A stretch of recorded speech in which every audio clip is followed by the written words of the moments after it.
Not Plague. Duke, how's it going, guys? Wait, no. Duke, you're just Bullseye. You're not gonna get me with that twice, bitch. Aha. I'm good, man. How you doing? Change the title? What is it? Oh, is it still finishing Volume 7? Haha.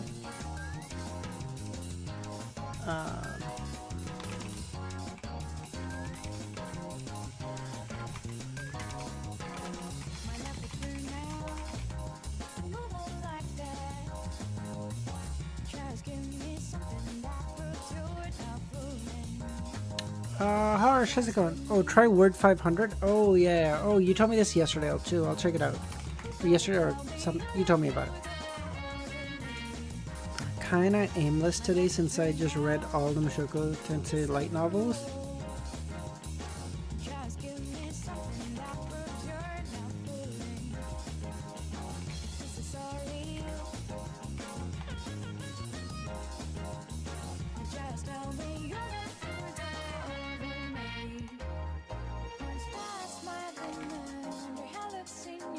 Okay, huge.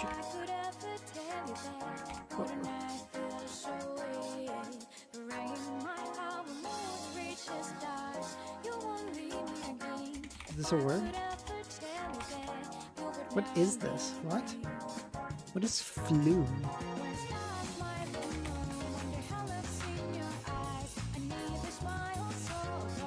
A flume is a human-made channel for water in the form of an open, declined gravity. What the fuck? It's a made-up word, is what I'm hearing.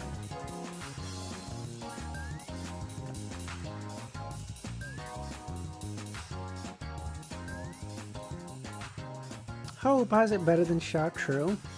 Eve, wow, long time no see. Oh my god. All words are made up? Okay, oh, someone got laid in college. God, this guy thinks you're so fucking clever. Please read 6 and 7 author notes and check out COI artwork. Chris, I should read the author notes, but I have so much reading to do, bro.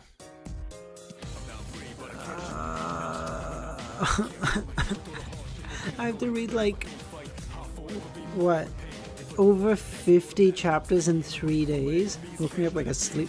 Dude, genuinely, I know you guys have all seen the memes, but I genuinely think there's gonna be people in like old age homes in like 50 years with like Alzheimer's. Nothing's gonna be remaining except the brain rot. It's gonna be like, huh? Like, what the fuck? Oh, it's so fucked.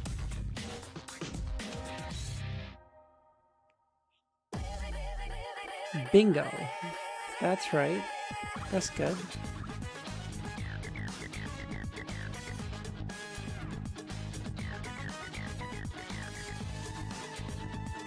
That's right. That's good. That's fair. That's just.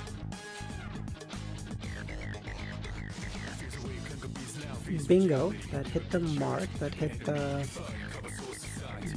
dot.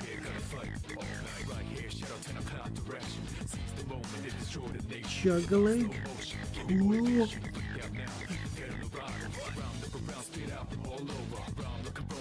Beer pong. Bingo? I don't think so. What? Multiple with balls. What?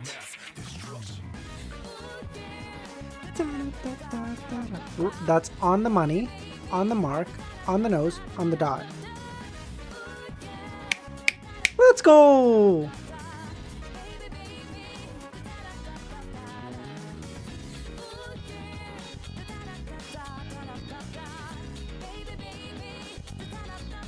Biggest takeaway is that people lack media literacy. Of what? Cruise line. Oh, cruise line. Seer, how's it going, man?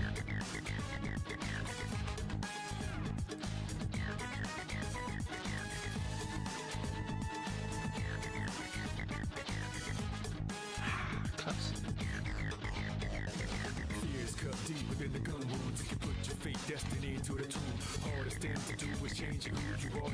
me lock in. Let me lock in now. I need above it. I need above an 820 today.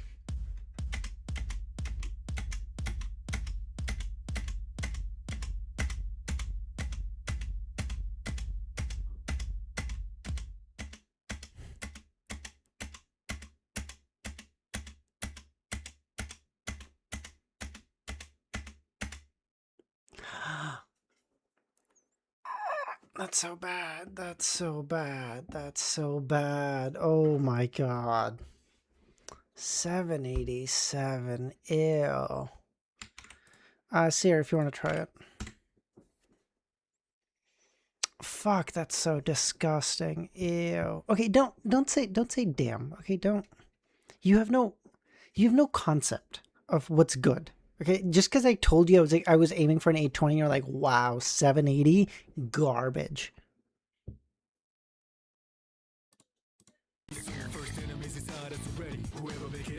Just like, don't. If I told you 600 was great, you'd be like, holy shit, that's amazing. Don't.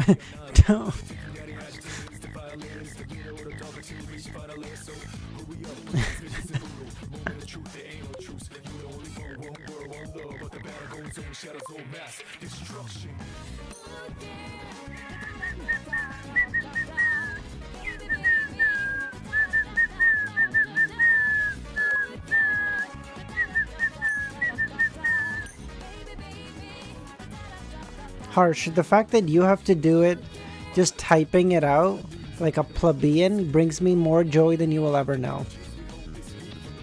It brings me the kind of joy that cannot be bought with money. Like, it brings me a kind of peace that helps me sleep easier at night, okay? Bitch.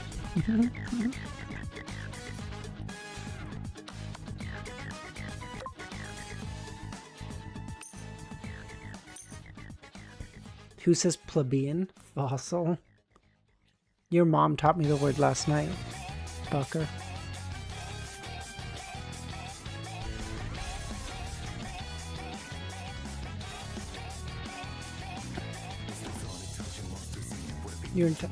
Okay, that's how you pronounce plebeian. I'm sorry. If you don't like it, if you want to say it's plebeian, then you're a fucking idiot, okay? Then you're even dumber than he is, Hope. And I didn't think that was possible. What? That's such a... Oh, idiot.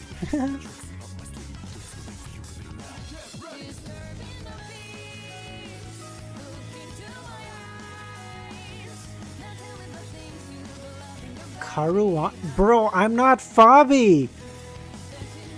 This is Caruana Stunner, which implies that this is Fabiano Caruana's move. Fabiano Caruana was like the #2 player of this entire generation. Bro, I'm not Fabi. What are you talking about?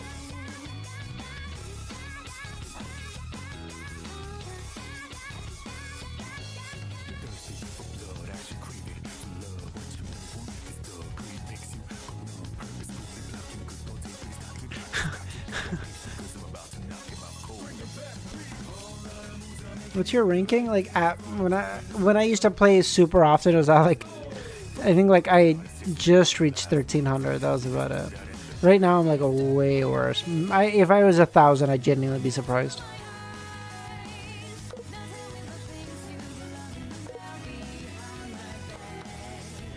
Oh, it's a misdirection to here. That's so clever. Oh my god, because I saw this, but then I was like, that just takes. Oh, not realizing it opens this square.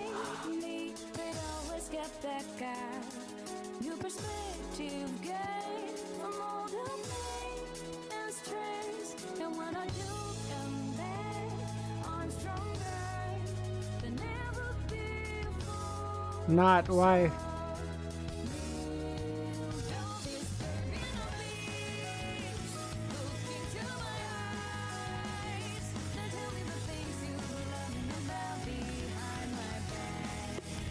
Carlos Magnuson over here.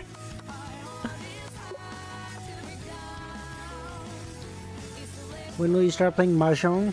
When I enter the truly Chinese part of my life, I will. When I'm in a really Chinese time of my life, I will start playing Mahjong.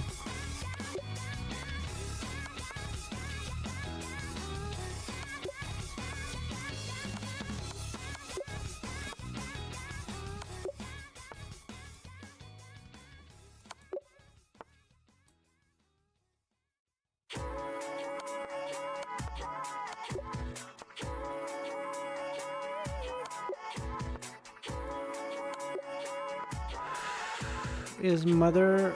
I assume you're talking about Mother of Learning. Dr. Z has often recommended it to me, saying it's quite good, and I generally take her word for stuff. So I want to say I've heard it's good.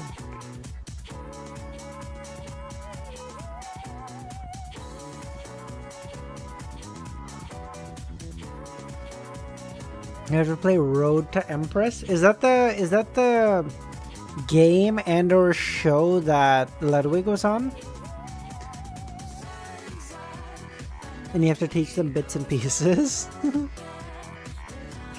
Eve, you're a better person than me, because I cannot be the guy. I cannot be the guy in a friend group who's like, guys, let me teach you Mahjong. I can't do it. I just can't do it.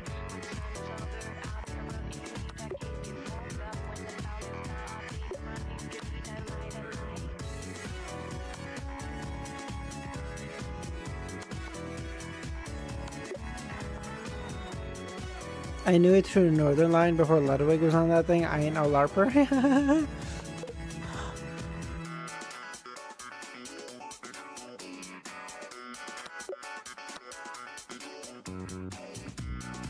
Boys, is it a LARPer who discovers things? Is it a LARPer to discover new things?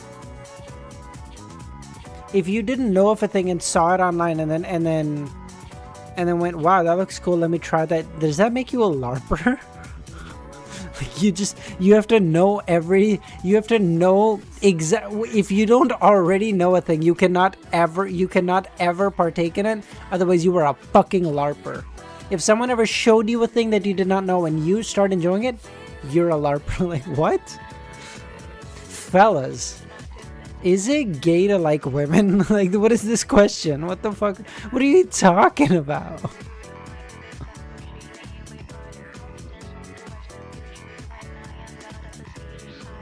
Here.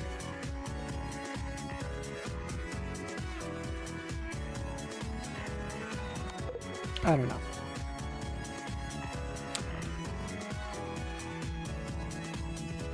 It got back to 38 yesterday. Oof.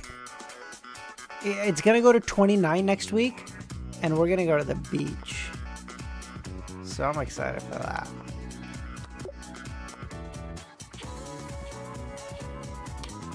Fellas, you're right. Is it LARPing to exist? Listen, I would say it is. Just because what kind of a loser does something someone else has already done? You're genuinely just LARPing. Someone else has lived before you did, and now you're just following? You're just I saw him do it. Let me just do this living thing? Really? That's all you got? Really? Truly not. Think about it. Some monkey used its mouth, I don't know, a billion years ago to make some noises to communicate. And now you're just gonna do the same thing? To live in society? To communicate? To exist? Okay, sound an awful lot like a fucking LARPer to me, boys. Alright, how's it going, man? Like when the barber starts talking to me, I pretend to be interested in what he's saying. So yeah, exactly. Like when the... Are you gonna read author notes? No. Like when when your barber says he's cutting your hair and he's like, yeah, you know, I just fucking hate the fact that Arsenal won. Like, what? Fucking Arsenal? What a goddamn piece of shit, right? And then you're just like, in your mind, you're like, I love Arsenal. But but my entire social life for 1 whole month of my life rests in this man's hands. So you bet your ass I'm gonna LARP as hating Arsenal. And I'm like, fuck those guys, bro. Genuinely, just fucking rigged bullshit. I don't know how they even fucking won. It's all rigged, man. They fucking wanted them to win. They just fucking threw money at it. I'm telling you. And it didn't smell right to me. And you walk in, you're like, wow, that guy's a fucking idiot. But you're like, bro, if I say I like Arsenal, he's gonna fuck my hair. He's genuinely just gonna fuck my hair into oblivion, and I can't have this.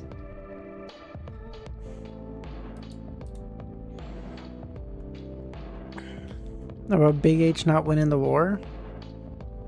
What's Big H? I'm sorry. Or like, you know, when your barber says like, you know, I actually kind of agree with Donald Trump on some stuff, and you're like,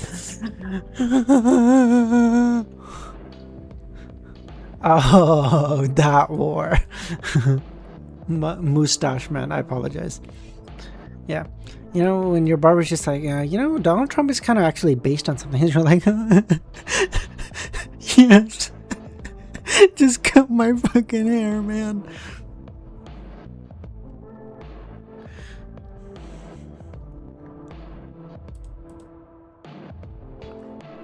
Really, Kami? You didn't find any place to put in that playlist I added? I feel like it would have been so good when Jenna was dying, but whatever. You know, it's fine. I trust you're the music man. I'm not going to step on your toes. But I feel like it would have been good there. That's all I'm going to say, okay?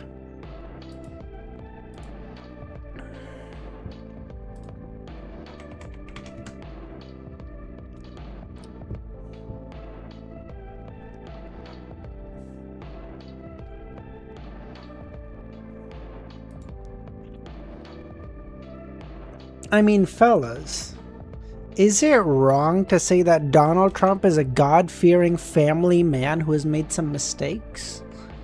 Is it wrong to say, damn, I don't like the mistakes he's made, but he acknowledges them and he's a good man at heart? Fellas, is it wrong to say that? And you're just like, man, cut my fucking hair. Why are you doing this shit to me? There's gotta be a... And you start looking around, you're like, this is a fucking skit, right? There's some fucking cameras hidden somewhere. There's no fucking way he's doing this. It's fine. His God bears all his sins. Bro, he's not Christian. I don't know if you saw this. Donald Trump did not put his hand on the Bible when he was being sworn into office this time. He's not a Christian. And I don't think you can be a Christian doing what he does. Don't say touch the wall. Don't say he touched the wall.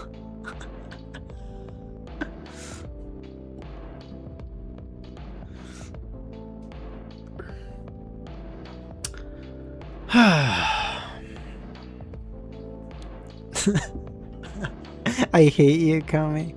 Dude, average fucking Frenchman. The big H really did leave a lot of fucking impressions on you boys, eh? Alright, give me 1 second, guys. Let me just grab something and let's start reading, okay?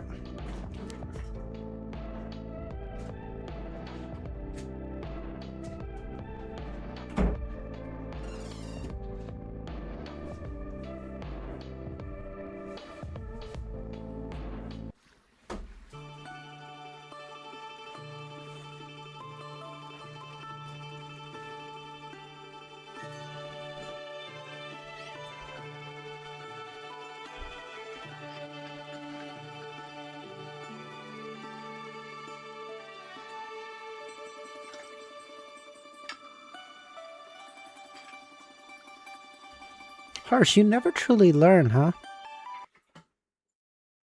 You keep seeing his corpse and thinking, damn, he's enough? He's back? You keep falling for the same fucking trick? You see the corpse of Mr. Chair and you think, damn, could he be back? Why are you like this?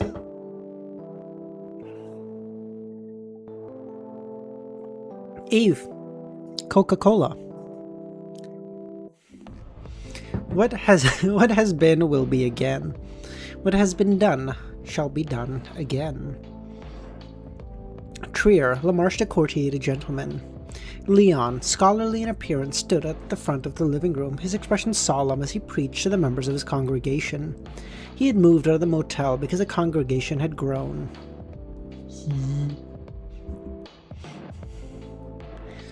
He had moved, although the local authorities and Lamarche de Courtier the gentleman seemed indifferent to the clandestine spreading of an unorthodox faith, Leon believed caution was paramount. If devout and fanatical believers of EBS or the God of Steam Machinery were within the Courtier and discovered his teachings, they would report and protest relentlessly at the cathedral. Even if the two major churches were initially reluctant to act, they would be forced to intervene. Moreover, with an increasing number of followers, Leon genuinely needed a temporary location to serve as a chapel. Having finished his sermon, Leon raised his hand, palms out, and exclaimed, "Praise be to you, beholden of the King of Yellow and Black, priest of the Apocalypse and War, the multi-faced conqueror of all, the true malady God. Praise be to the Ancient One who transcends time, one who remains young forever, envoy of disease and plague, lady who spreads pain and despair, protector of humanity's adventurous spirit, companion to the great malady God." I love how, I love how Franca has gone from an equal to a companion. She's like, you're nothing to me anymore, okay? As the gathered believers in the living room mimicked his gestures and completed the ritual with a final hymn of praise. As Leon listened to the echoing voices of the congregation, he felt a moment of daze. Wait, by the way, I'm sorry, I'm a little confused, because a couple of people mentioned yesterday that Lumion is a king of angels of the Hunter pathway, but that's wrong, right? He's just doesn't he just have one sequence, one characteristic? Why is he a king of angels?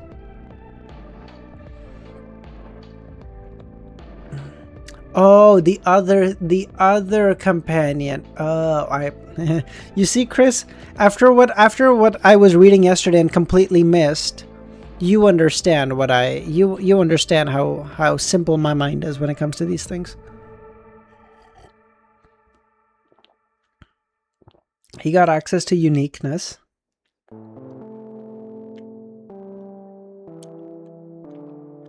How did he get access to the uniqueness? Oh, you're talking about 001. Oh, I apologize. Oh, right. Okay. Access to the uniqueness, proxy of the Sephiroth, plus other path. The gathered believers in the living room mimicked his gestures and completed the initial ritual. As Leon listened to the echoing voices, he felt a moment of daze. He didn't quite understand why the title of two deities kept changing, especially the god of plague, whose name had been revised multiple times, leaving little resemblance to the original. Furthermore, the title Malady God had been reinstated, while God of Disease now regarded as his companion and queen. Poor Jenna is just a head on his shoulder and Frank has become the queen. Dude, the demotion Jenna has gotten is crazy. Leon had once inquired about this matter with Her Holiness the Pope, and the reply was, "This reflects the rise in the ranks and the authority of the God of Plague." After the hymns, Leon gestured for the assisting padres to distribute Holy Communion.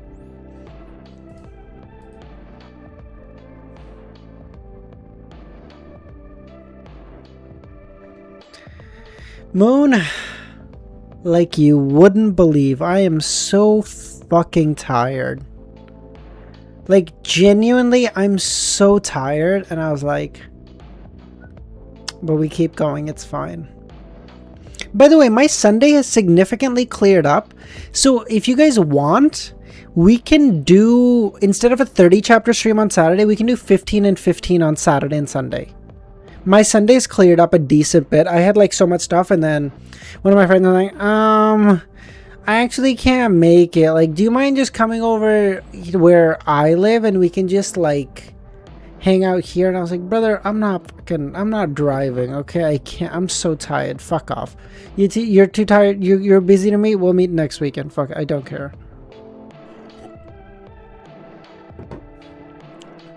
Yes, please. I'm working on Saturday, but I didn't think you'd want to be there, Hope. Wait, you come to stream to rage bait the piss out of me. Wait, do you want to be there for that at the end? The communion consisted of a dark choice of food, a dark drink, and a choice of food. One could choose from absinthe, red wine, or cooled boiled water, paired with either mashed potatoes or meat patties. Seeing his followers savor the communion with satisfaction, Leon felt his long efforts had been worthwhile, his companions filling him with a sense of accomplishment. In the afternoon, he left his residence and went to St. Église Robert on Avenue de Marche, not because he secretly maintained his faith in EBS, but rather because he believed the rapid growth of the sick church necessitated greater organization. He and the bishops needed to prepare for eventualities of advising Her Holiness on perfecting aspects of daily worship, large-scale masses, and the church scriptures. On such matters, the Orthodox churches served as excellent reference points. Church of the Fool versus Church of the Sick. Church of the Sick. What the fuck? It's not even the same. Avenue de Marche was as lively as ever, waves of newcomers streaming in from the nearby train station, flowing in like rivers into the sea that was Trier. Some opted for carriages, others carried suitcases and walked, while the less cautious had their wallets stolen, leaving them shouting and chasing in distress. The patrolling police officers helped with little enthusiasm. Leon entered the cathedral and noticed a relatively unfamiliar bishop. Approaching, he asked, "Is Bishop Christopher not here today?" The young bishop smiled and said, "Bishop Christopher has been reassigned. I shall be taking over. You may call me Yvelin." Yvelin? Love-hate relationship between us? Oh, you're talking to Kami. Thank God. I was like, bro, you just hate me, you know? Where's the love from? I've never seen it.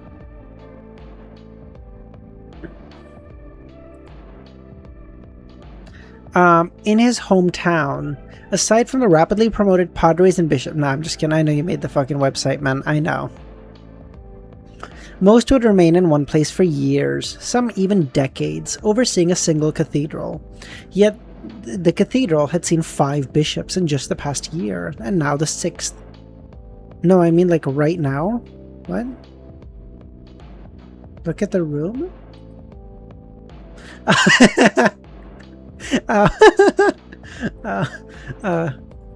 Sorry if anyone's curious. Kami named... Oh, shit. Kami named himself Fuck You, Hope.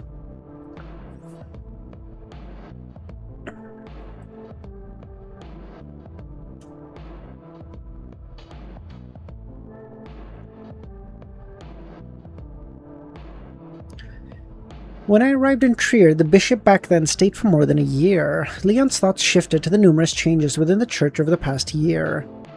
The EBS, whose titles had never changed, had begun issuing revelations, drastically altering its titles, similar to the god of plague. Even the status of the sun's sacred emblem had shifted, no longer placed atop altars, downgraded to just one amongst many. Leon cast his gaze towards the altar and saw a massive cross. After exchanging a few pleasantries, the bishop seated himself in the front row and pretended to pray, and before long, his heightened spirituality as a warlock stirred and he opened his eyes. He saw Lugano, his direct superior. This archbishop of the Trier Sick Church, as Sequence 5, had unexpectedly appeared. Wait, did you grow your hair just because of the... No, I've wanted to grow my hair. I've been growing my hair since like November or some shit, maybe even earlier. Had unexpectedly appeared in the cathedral. With his thick eyebrows and sharp eyes, Lugano showed no fear of surprise upon seeing Leon. Removing his hat, he sat beside his subordinate and said, "What are you doing here?"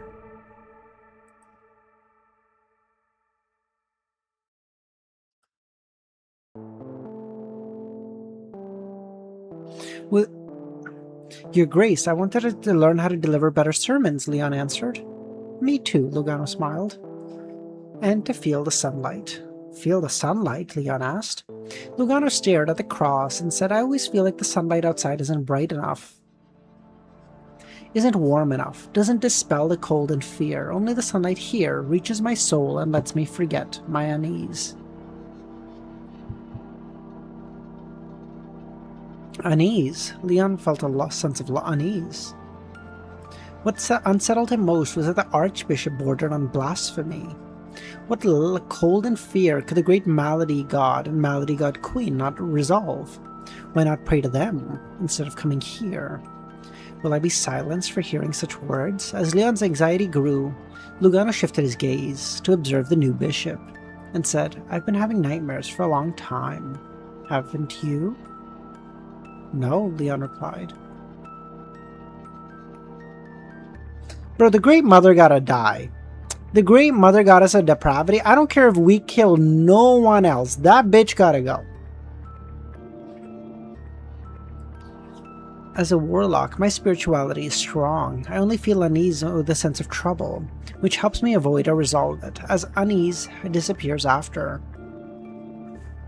I've had nightmares for so long, every night, waking up in terror. Have you asked Her Holiness about the root of the problem? Leon asked. I have. I have prayed to the Great Malady God and the Great Malady God Queen. The response I received was pay no mind, but don't get too close. To pray no mind makes sense. But what does not get too close mean? We can see you, Kami. Does delving into the nightmare lead to self-destruction and being dragged to the abyss? Suddenly he recalled another matter. A mystical circle he had joined recently encountered problems caused from a beyonder of the planter path.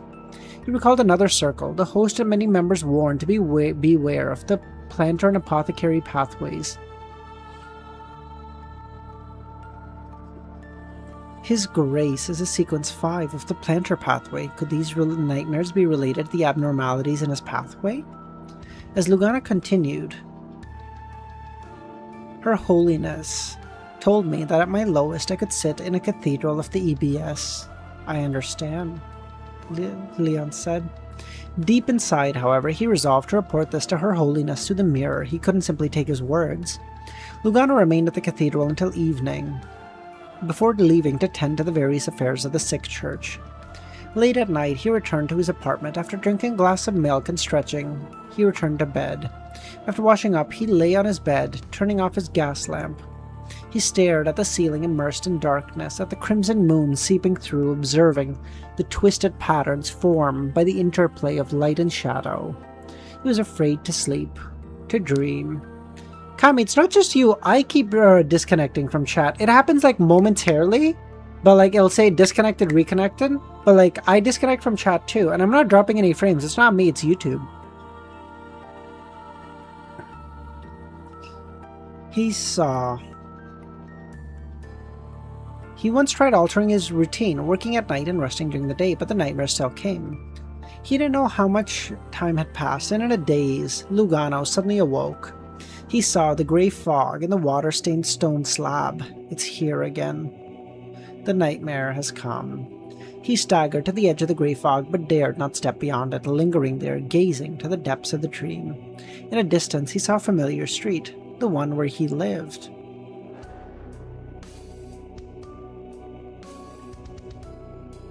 But in the dream, the streets and buildings had collapsed, none spared, the destruction extending to the distance.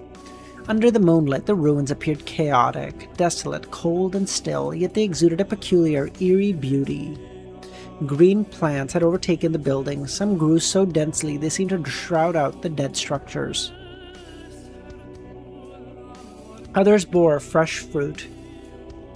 Gazing upon this, Lugano was gripped by visceral fear, his entire body cold, as if he had glimpsed the future of Trier.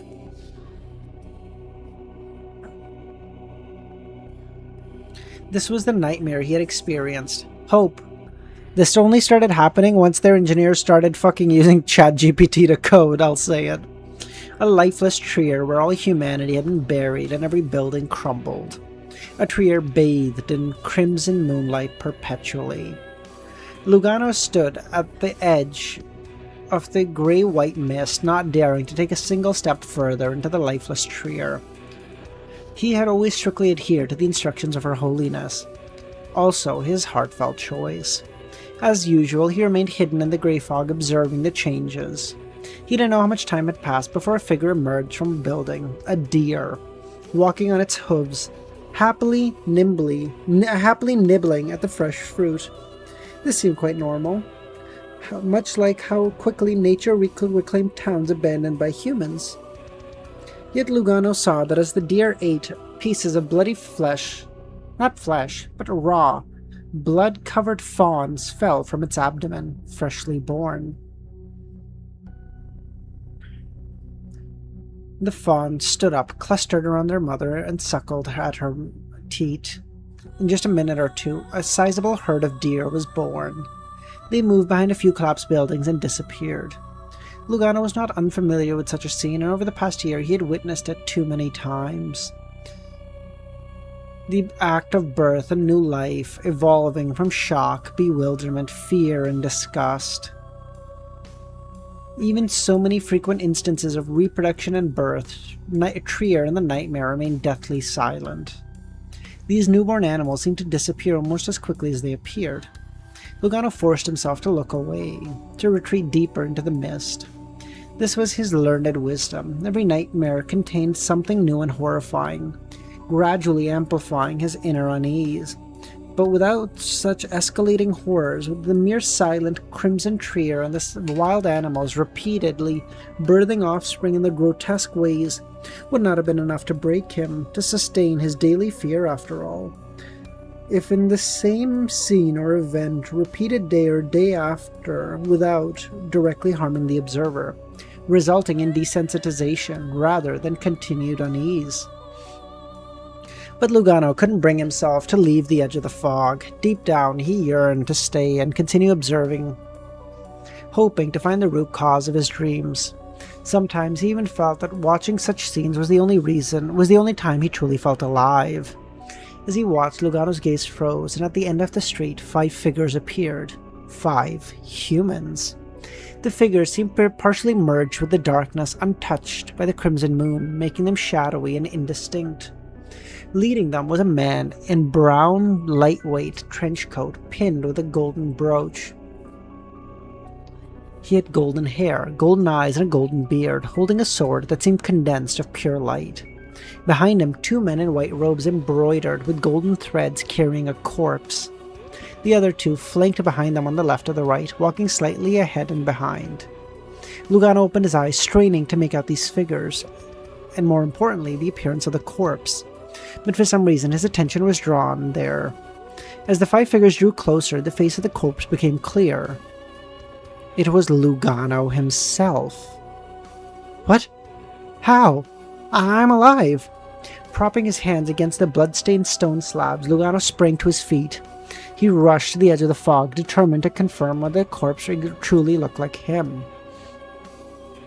Unfortunately, the 5 figures had changed directions, heading to the other end of the fog, leaving only silhouettes. One of the clergy members of the EBS church carrying the corpse addressed Francois, who was walking ahead. "Deacon, this guy's body has unconsciously left the protected zone over 100 times. Each time we've had to retrieve it to prevent it from coming into contact with anomalies. Why not just purify him? He's a sequence 5 of the planter path." "Exactly. A high-ranking Beyonder," another clergyman echoed. He's the Archbishop of the Sick Church," Angome said. "So what? They can get a new one. Fuck them. High-risk Beyonders like him are better off reduced to characteristics and sealed." The man was clearly dissatisfied with the dangerous task of venturing into the ruins to retrieve such a body. It was dangerous. Why is those high-risk Beyonders' lives considered more precious than ours? Angome simply replied, "The higher-ups said he's useful."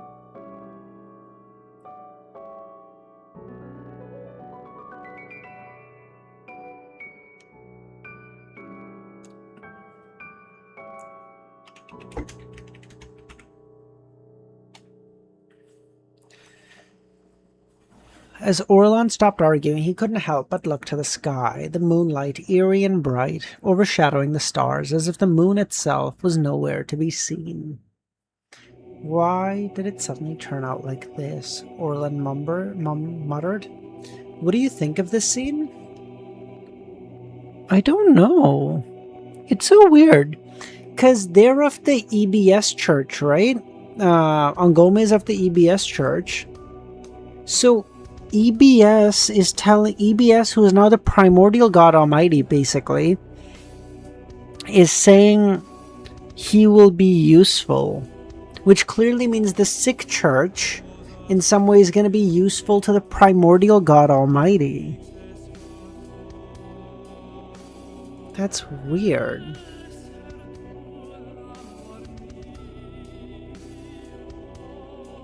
Oh, EBS. Oh, Evernight killed him. Yes, she did. Oh, he turned into characteristic. You're right.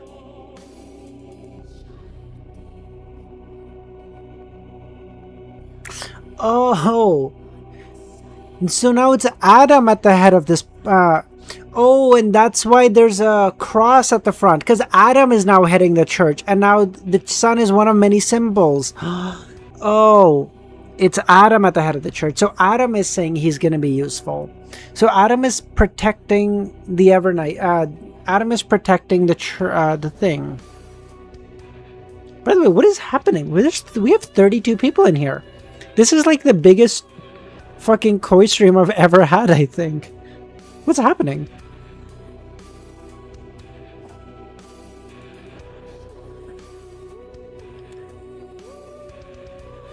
Why did it turn out like this? Orlan muttered. This question was asked daily by those who had to enter the ruins and learn the truth about the protected zone. The most common question on the lips of the Beyonders. Angome looked up at the sky. The scene from back then flashed in his mind, the crimson moon descending lower and lower, impossibly so. The entire fourth epoch trio collapsed. The formless, colorless flames in the sky and the grey fog permeating the ancient city disintegrated. With the aid of two Grade Zero artifacts, the Fourth Sun and the Divine Kingdom, and the fact that there weren't many people the primary targets, Angome, Jack, and a few others barely survived. Even so, they each lost a colleague, helplessly watching them mutate to monstrosities. Later, thanks to the unique properties of the Fourth Sun, they were fortunate enough to be pulled into the protected zone before the second wave of destruction hit. Why did it turn out like this? Angome wanted to ask the same, and at the same time, things had seemed to be headed in a good direction. The Monsuri ghost had been purified, Louis Gustave the same, and Madame Polly remained unaccounted for. Then, out of nowhere, the crimson moon descended and the world collapsed. Orlan and the others' spirits sank, their moods heavy until sunlight illuminated the darkness, dispelling their fear and confusion. However, the sunlight did not penetrate the darkness created by the artifacts.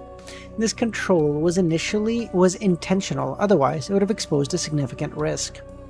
As Orlan and the others calmed, a rumbling explosion echoed from afar, shaking on the ground violently, as if it may collapse entirely.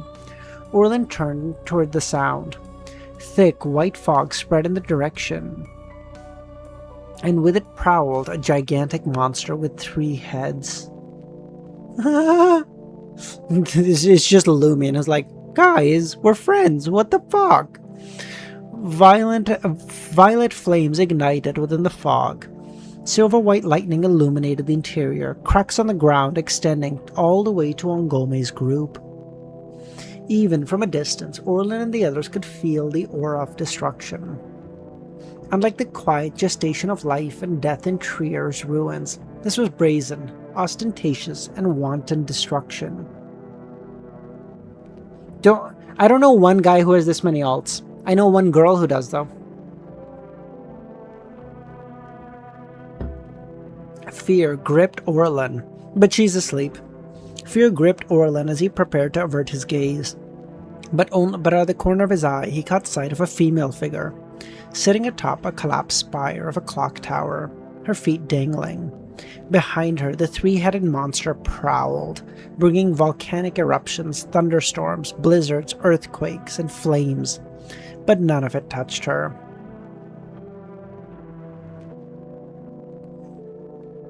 Orlin recalled terrifying stories he had heard as a child.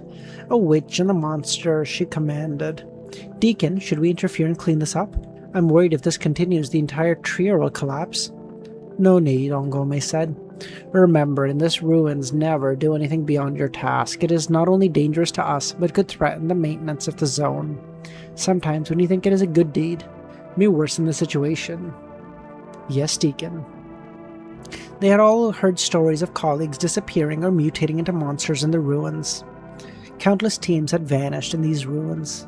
Alright, we've reached the safe passage, Ongome said, pointing to a specific spot at the edge of the fog. From there, they would return to the protected zone. Instinctively, Orlin and the others cast a long glance towards the distant fog. The woman sitting atop the spire, exuding a unique allure. Franca sat atop the collapsed tower, letting her thoughts scatter and drift. Time passed until explosions, thunder, and howling winds behind her subsided. She then asked, all done, turning to Lumion? It's that time again, where I occasionally regain clarity. Though this time it may last longer, Lumion nodded. And I have finally grasped the powers of Conqueror and a Demoness of Apocalypse. Didn't you already digest those two characteristics through Cheek's avatar and Alista's integration? Frank asked. Digesting the characteristics and making the power your own are separate. After all, I didn't digest the potion myself. Franca glanced at him, then at the face of Aurora and Jenna. You're looking pretty good, she said. To do what comes next, I must be. And besides, whatever happens, it is time for things to reach a conclusion, better than endless torment. This time, I will not be a pawn.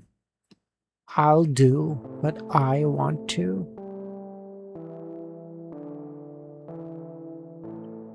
Thank you, Unhinged. I will be finished the story either Saturday or Sunday. It depends on if I decide to pull a fucking crazy stunt on Saturday, or if I decide to be reasonable and just split it up to two streams. But either way, this weekend we're done.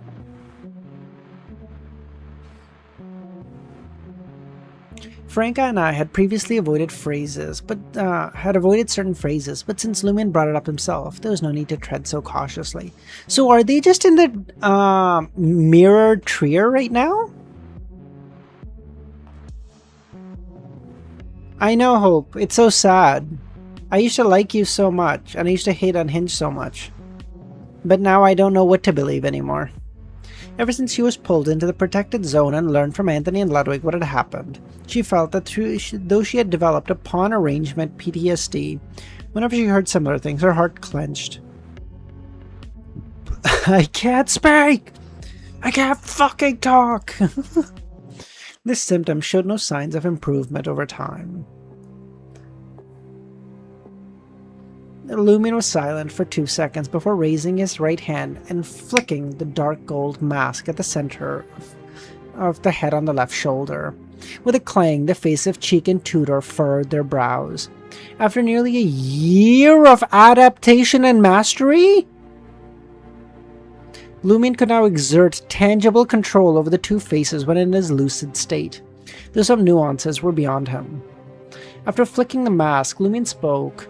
After my merging with him, unless the one worshipped by the Aurora Order achieves complete victory or is entirely defeated by allowing a true mighty God, Almighty, to be reborn, no one can manipulate me anymore.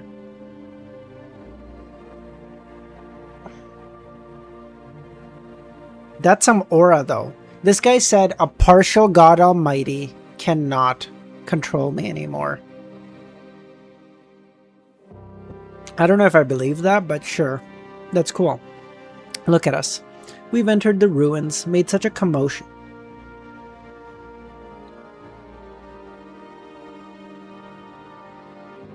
It's been a year. If I didn't see Lugano and Leon just walking around regular Trier earlier, I would have genuinely thought Trier just genuinely got nuked over the past year somehow. Look at us. We've entered the ruins, made such a commotion, and stayed so long, yet the Great Mother hasn't even looked our way, despite us relying on the cover of the grey fog. Can you believe that? He is akin to a scaled-down original creator, the oldest one, or a yet-to-be fully revived primordial god almighty, which grants you the highest status. What I'm about to do next will remain highly concealed unless scrutinized. Lumin confirmed Franca's speculation and sat beside her atop the collapsed tower and gazing at the ruins of Trier. So, what do you want to do next? Franca was silent. The next moment she saw Lumin smile, a spirited smile, tinged with a bit of mischief. I'm going to save the world. Holy shit, we're at 40 people. What is happening? I'm so confused. I've had like 4 people in stream for all of COI. What is happening? Like, streaming this over the past year has genuinely been the most fucking difficult part of my whole streaming, I don't want to say career, but whatever, but what is happening here?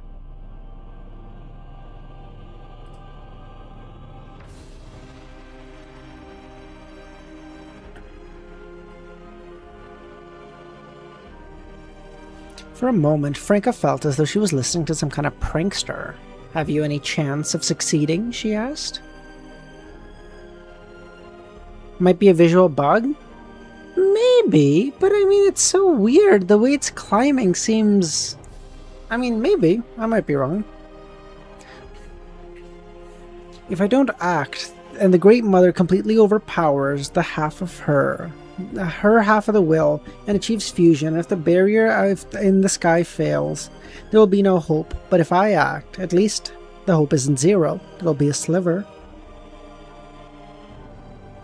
Besides, I'm not the only one preparing. There are others as well. At this note, Lumin turned to Franca, his tone drifting through. When I was irrational, driven purely by divine instinct, that instinct allowed me to glimpse certain truths, or perhaps root causes. Everything in this world originates from the true creator. All beings, all characteristics, the way events unfold, and the miraculous turns of fate. What does it mean? It means separation leads to convergence. Sometimes good will inevitably carry out bad aspects, and vice versa. This is the essence of the world, and the fundamental symbol that governs all things. Even powerful existences as the Great Mother cannot avoid it. They can only mitigate influences. Franca, somewhat bewildered, said, I understand dialects. But what does this have to do with you?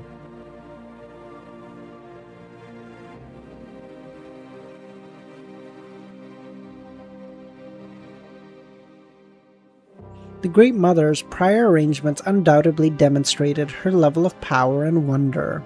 She achieved multiple objectives in one stroke, almost turning our resistance into a joke.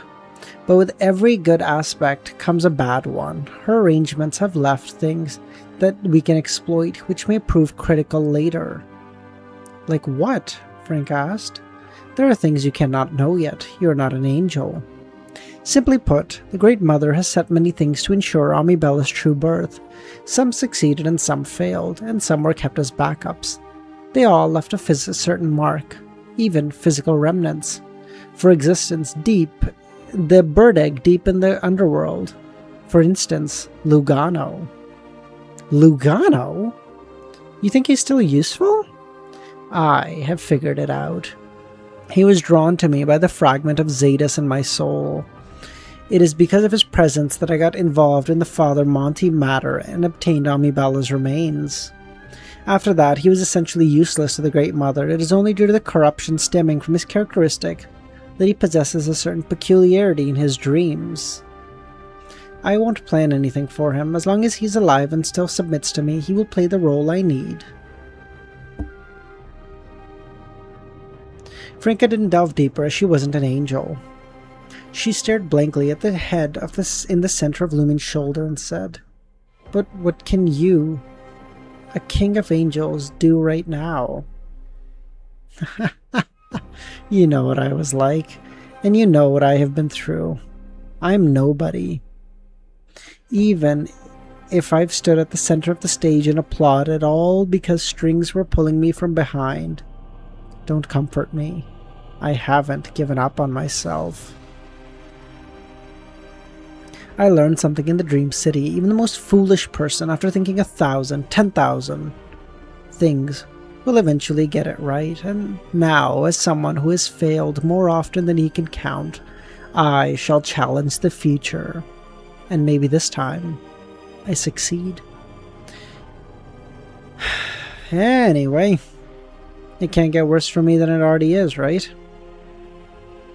Franca gazed at a smile and said, I also want to see what Aurora and Jenna's resurrection looks like, and what sort of distortions it will entail. By then, there will surely be a calamity sweeping the world and the Great Mother's blessed followers. It will indeed be a disaster. You'll participate in the early stages, complete your ritual and take the potion, become a demoness of catastrophe. Then Madam Magician will help transfer you to the edge of the cosmos or some unnoticed star system, where a human-suitable environment can be created. Okay. I thought you'd refuse, LEMMiNO said. I was planning to, but then I thought even if I did, even if I became an angel, I can't really do anything. When the moon descended, this demoness sect did not receive enough protection, losing 2 demoness of catastrophe, the demoness of blue and the demoness of purple. The latter's characteristics and ingredients were obtained by Ouroboros, passing through 2 trades, eventually landing in LEMMiNO's hands. He gave them to Franca, who was now waiting for the opportune moment to advance. Anyway, my answer just now was half perfunctory to stop you from persuading me any further, Franca smiled, which may affect your performance, and in the end, whether I go or stay depends only on me. LEMMiNO nodded, with the heads in the center, and chuckled. If you can't leave or don't want to, then we'll stay together forever. Live together, or die together. Good enough, Franca responded. LEMMiNO said nothing more, gazing at the ruins, his thoughts wandering to an unknown place. After a while, Franca, who was staring ahead, said, What's on your mind? LEMMiNO raised his head, gazing through the fog of war at the crimson moonlight and the dim stars. I'm thinking, if Cordu hadn't been struck with disaster, if the arrangements, pain, and torment hadn't happened, and if there had been a good teacher to guide me in Aurora, teaching me the principles of life and mortality, facing the current situation, facing the crisis affecting all of humanity, I probably would have stood willingly, without a trace of self-destructive tendencies, choosing to be a guardian. But alas, there are no ifs. He stood up, brushed the dust off his body, and said, Let's go. Time to start the first step of the plan. Wallflower, yo!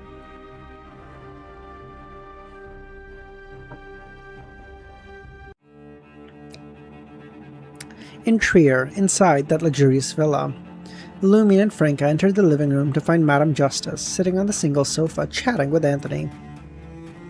The golden-furred, gold-rimmed glasses wearing Susie crouched nearby. You summoned my messenger to call me? What is it you need? After obtaining Edifina's characteristics and ingredients and digesting the Dream Weaver potion long ago, Madame Justice had completed her ritual months earlier and become a discerner, a true angel. LEMMiNO smiled. Madam, there is something I require your help with. Let's go! My second favorite Tarot Club member becomes an angel. Let's go!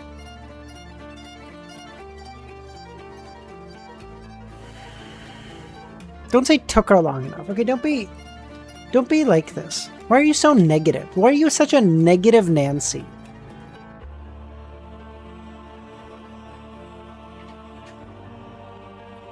Wait, how many Tarot Club members are there now?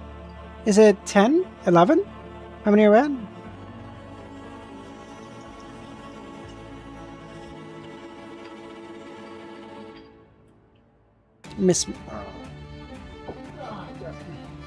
6 or 7? 10 excluding Klein? I think there's 10, if I'm not wrong. I might be wrong, but I think there's 10.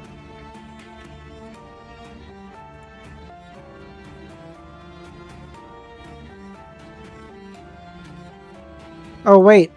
I think I just... Oh. Wait,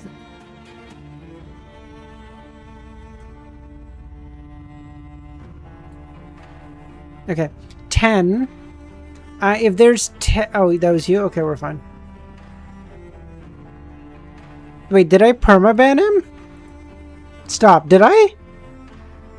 No, I think I ended it. I think we're fine. If there's... Oh, you ended... Oh, thank God. If there's 10 Tarot Club members, then Forrest is ranked 11th, I think. After leaving the villa that used to be her own, but now housed by LEMMiNO and his companions, Madame Justice said to Susie, "Let's go home."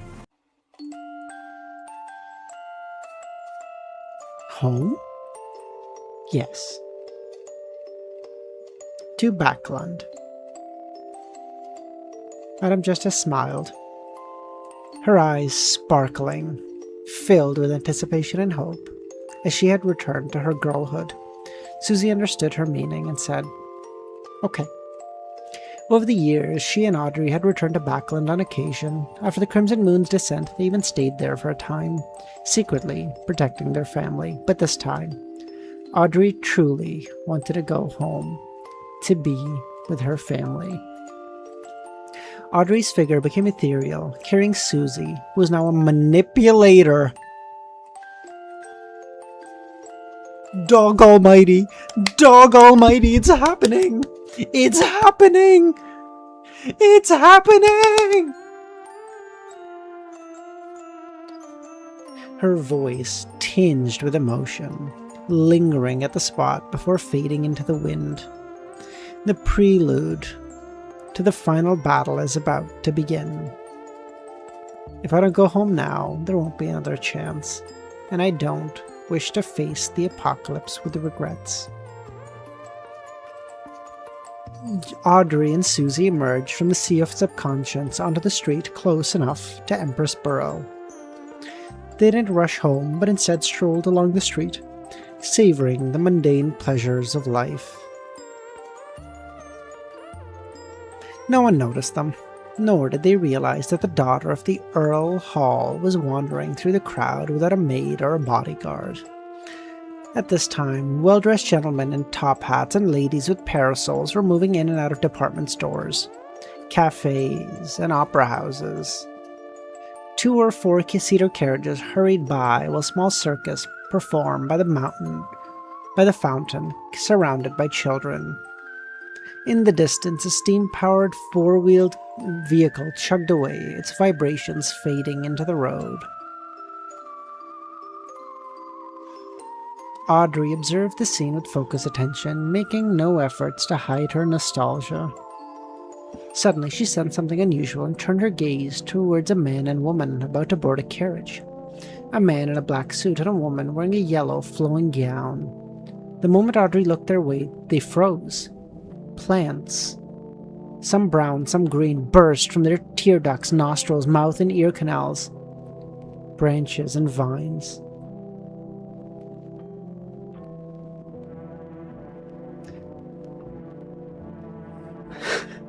Their bloodshot eyes, tainted with the crimson hue, radiating intense malice as they turned to glare at the coachman, the surrounding pedestrians.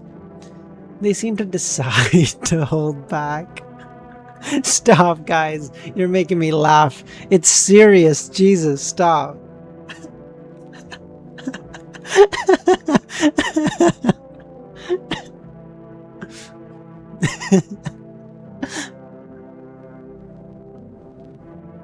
Radiating intense malice as they turned to glare at the coachman and the pedestrians, but they seemed to decide to hold back, waiting until they were in a better state before attacking.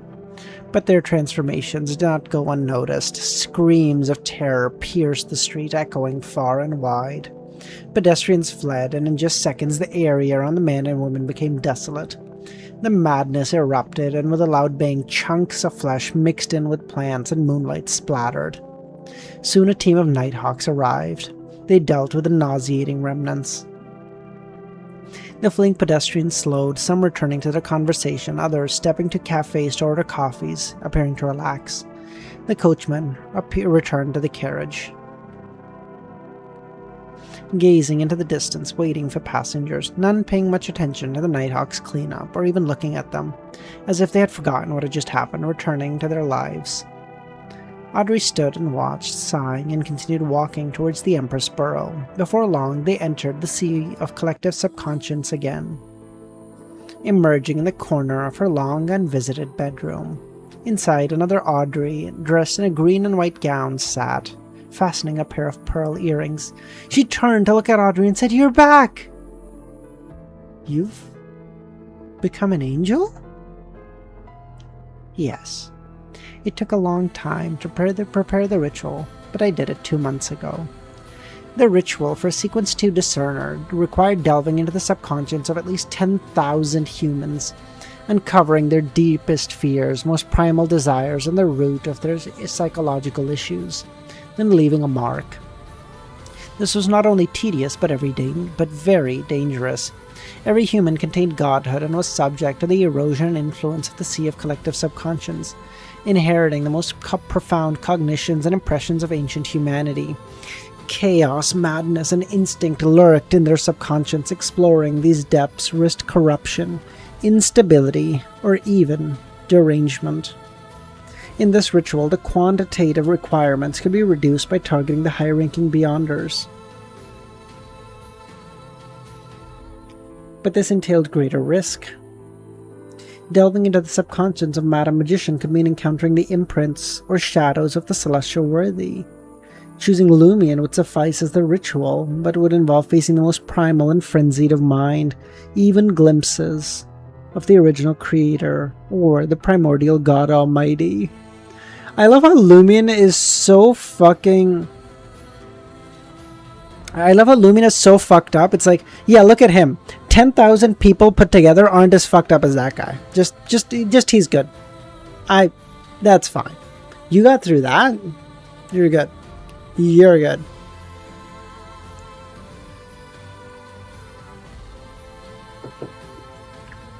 The author is literally saying you could take 10,000 people, group all their greatest desires, instincts, and fears and traumas.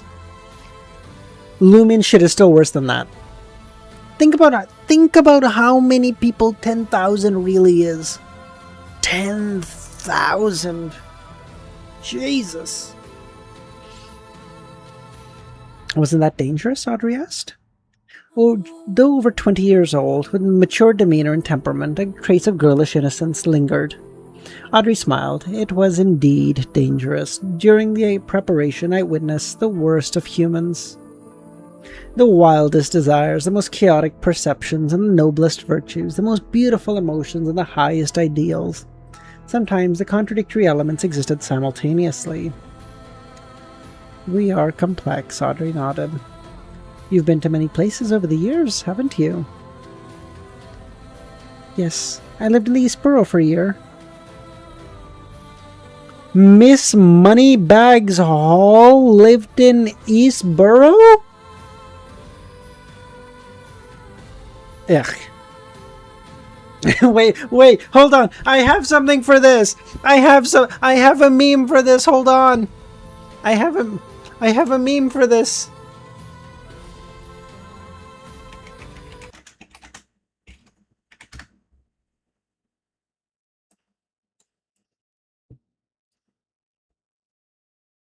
Audrey, her first 10 seconds into the fucking her first 10 hold on. Okay. Audrey, her first 10 seconds into the East Borough. Wait, what is happening? Why are you muted? No. Somebody get these beggars out. Somebody get these beggars out of here.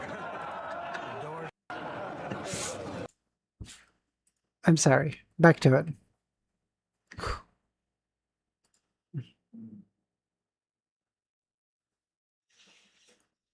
We're back. I'm sorry. I'm sorry. Ignoring my link, I did. I've got True, true. Genuinely, this is genuinely who I am. a meme here that I put in my stack and I've lost. But man, does it say it all.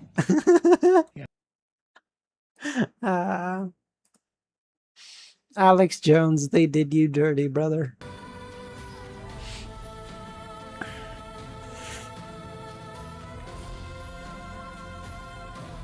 I lived in the East Borough for a year, then south of Trier's Quartier de Jardin Botanique for another. I spent a year in the southern continent, nearly 2 along the coastal cities of Midseashire. Those are the lands of steel and steam, their architecture resembling towering iron trees standing close together, their branches interconnected, each bark and leaf a room housing a family of workers. Only a few barks and leaves receive sunlight. Do you have an answer now? There isn't one answer to all questions. I understand one thing, though. Humanity must unite and show collective strength to the deities to gain a higher status. As farmers, workers, herders, and clerics must overcome fear and band together to demand better treatment. So we cannot side with beings born as gods. They don't need anchors. Humanity is meaningless to them. If they achieve victory, our existence's joys and sorrows will depend on their whims and intentions, leaving us powerless. We may not need those born as gods, but we were born noble. No, Audrey shook her head. Nobility isn't about lineage, status, or position. It is of one's heart and character.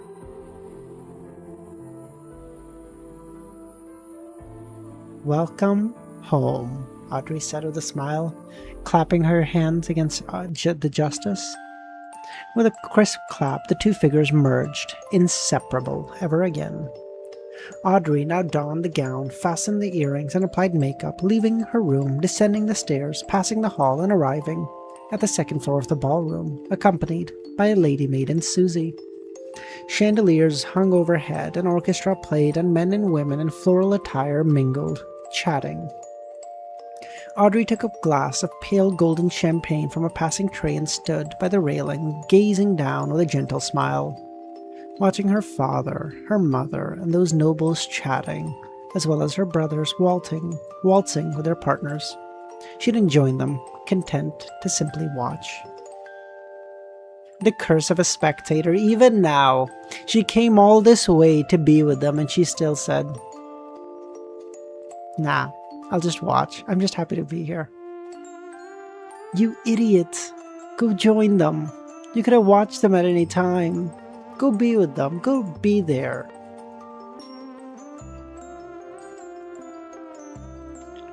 Late that night, the entire population of Backland shared the same dream. In the dream, a voice seemed to say, "Mr. Medici, Lumion Lee wishes to meet you. You may choose the time and place."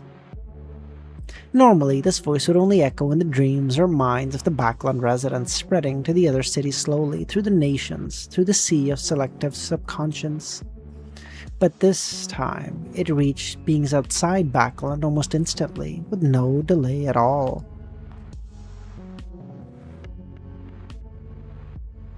Bye, Jimmo. How's it going? Oh, true. The Hall family is an angel family. That's so dope. Medici, with his feet propped up, scratched his ears and sneered. He mustered the courage to face me. It's been nearly a year I've been waiting. In the greater Trier region, Medici sat on a throne pieced together from weapons, gazing at the hall splattered with blood-like stains, lifting his right leg, resting it on his left knee. So is the Lee family. What is the... Yes.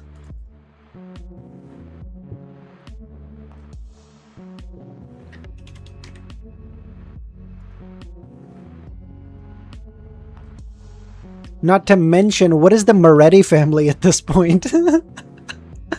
Bro, what is... okay, there's definitely a problem in YouTube. There's no way there's 63 people here. There's 5 people in chat. Okay, the stream is broken. Greater Trier in an ancient castle. Medici, dressed in a white shirt, black vest, and black trousers, Lumion looked at Medici and spoke. I thought you'd hide, only showing once you had confirmed I didn't bring any reinforcements. As he spoke, flames surged behind Lumion, solidifying into a massive iron-black chair. Aren't you worried there may be a trap here? Medici shook his head. I'd welcome a trap. It may be even a blessing in disguise. Medici placed his right palm on the long sword armrest on the throne and asked, What do you want from me? I want you to hand over the 2 conspirer characteristics within you. I want to ask you to give them. I have lived for thousands of years and have never heard such a request. Even Alista didn't dare say such a thing to me. He knew what couldn't be won in war wouldn't be secured in negotiation. Lumion seemed deaf to Medici's taunts. The northern and southern continents have been effectively destroyed.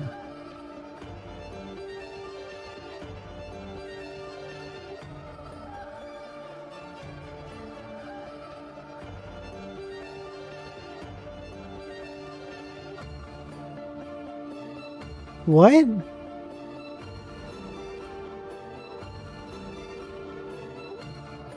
What?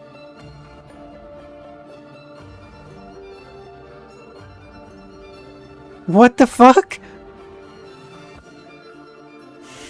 Wait. Hold on, let's talk about this. What do you mean? We were just in Backland. What are you talking about? We were just walking through Backland. We were walking through Empress Borough. What do you mean the northern continent's been defectively destroyed? What?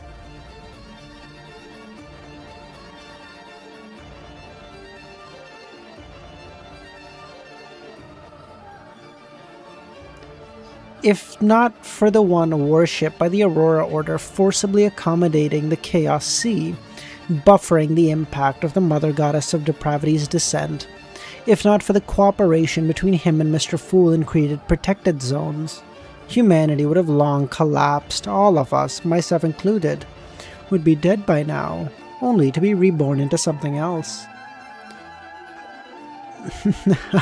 It wasn't Adam or the Fool. They couldn't even protect themselves. We are alive because the Mother Goddess of Depravity targeted the Western continent, aimed at the Brood Hive. Lumion didn't deny it, but added, if not for the Fool exploiting her instinctual desires, luring her to breach the Celestial Worthy's barrier, then reinforcing the seal using her connection. If not for the Western continent Celestial Master and others burning their life forces and utilizing the powers of the Sephiroth to sustain the barrier, even the naturally dissipating power of the Mother and the symbolic instinct she represented wouldn't have allowed the protected zones to last this long. You're telling me 2 great old ones versus 1, the best they can do is like, listen, we're like, she's kind of nuking the piss out of you guys. We'll give you a little 10 by 10 squares to live in, but like, best I can do. It's been a year, Kami. I refuse to believe he's still below sequence 0. Stop it. It's been a year. He was a year ago.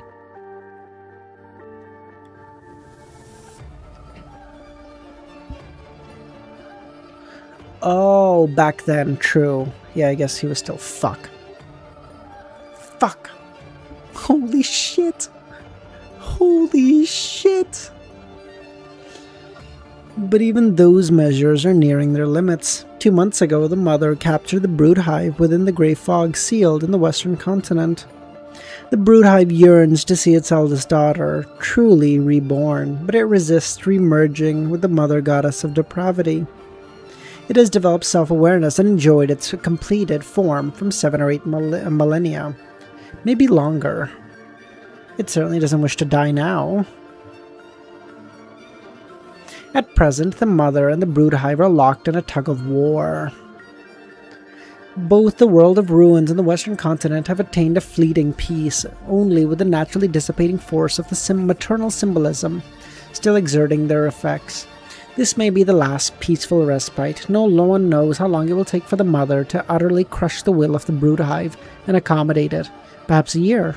Perhaps only a month or two. We don't have much time, which is why I have come here. How noble! How fucking sanctimonious! But why should I give you my two conqueror characteristics? Medici sneered. Why not give yours to me? Withdraw from the competition. Sacrifice is something you say yourself, not to others. Sure, I'll agree to that. I'll give you my characteristic right now, along with the Demoness of Apocalypse one. At that point, my body will lose its balance, and I'll die, and you won't have to worry about competing for the position. He spoke rapidly, as if unwilling to give Medici the chance to change his mind. My only condition is that you must inherit my fate, my identity, this half of my body and this head. He raised his hand, tapping the golden peculiar mask at the center of his head. Medici's gaze lingered on the mask and Alista's face and cheeks visage behind. You think I'd accept that? Inheriting this mess?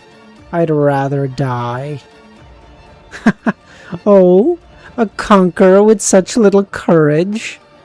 Courage and wisdom are not mutually exclusive, nor do they prevent me from discerning the good from bad, Medici retorted. Then why bother vying for the Red Priest position? Without relying on the nature of this head and half this body, can you truly become a Red Priest without the ritual? Can you meet the requirements for the apotheosis ritual so quickly?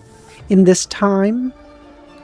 Without the unique qualities of this head and body, can you locate and defeat the primordial cheek in such a time? Can you subdue the malevolent dragon and accommodate the city of calamity before the mother goddess of depravity accommodates the brood hive? And even if you somehow did all of that before the apocalypse, your utility would pale in comparison to the existence of this head and body. You'd still die. We are in a dire position. To save ourselves, the others, and the world, every advantage must be exploited. Only then is there a sliver of hope. Medici, you are a coward. I despise you. There's no need to provoke me, boy. I've never made decisions based on that. You're right. To become the origins of disaster before the mother accommodates the broodhive, unique traits are required. But how long would such an unstable existence even last? I don't know. Illumined admitted candidly. Maybe a couple minutes, maybe years, maybe decades. With some help and special methods, maybe a millennia. Medici stared at Lumion before shaking his head. If I were just sharing one body with multiple consciousnesses, I'd accept. I've had ample experience. But the thought of being stuck with that lunatic tutor, especially in the form of beyond just characteristics, is unfucking acceptable. Lumion's left head turned, Alista glaring at Medici. Alista's like, I thought we were friends. I thought we were just shooting the shit. You hate me? Coward. Where is your courage?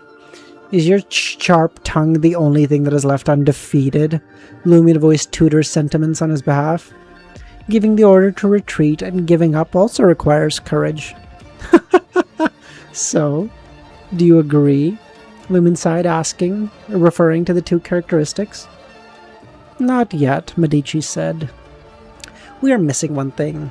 I'm considering whether we should duel for it. The loser takes this path. Or, why don't you just beg me? LEMMiNO froze, then stood and spoke seriously. Oh, great, please. Oh, if it pleases the great god of war, the symbol of iron and blood, the ruler of chaos and strife, I beseech thee, I beg you to save this world. I plead for your two conqueror characteristics. At the phrase, save this world, Medici's expression shifted, as though caught between sneering and stunned. What happened to your dignity? Fine, I agree, but under 3 conditions. Please, I am all fucking ears. First, if you truly become the origins of disaster when the apocalypse comes, spare the Einhorn and Sauron families. Also, protect my descendants, like Albus. Done. Second, after becoming the origins of disaster, you'll only need 1 conqueror characteristic to stabilize. At that point, return the other 2 to me. Done. And last, give Adam a punch in the face and tell him, don't get mad, it's a necessary sacrifice. That's it? What else? Kill him and doom us all? If he'd been honest with me back then, I would have joined his experiments or even sacrificed myself first. Do all spectators become this perpetually distrusting of others? I can't separate the highest sequence characteristic in myself. You'll need your godfather's help, but I shan't speak his name. Okay, I'm not gonna lie. I get the logic of Medici being like, well, we're all gonna fucking die, so like I'll do it, and this'll help me get my shit back in time, hopefully, if shit works out. But like, anticlimactic, no? Like, this bum bitch we've been building up for 2 books. Like, oh my god, we will be this guy was gonna be the main fucking antagonist. And he said, madness? You can have it. I can't. Tutors, I can't. What is this? What the fuck is this? I waited 2,500 chapters for this?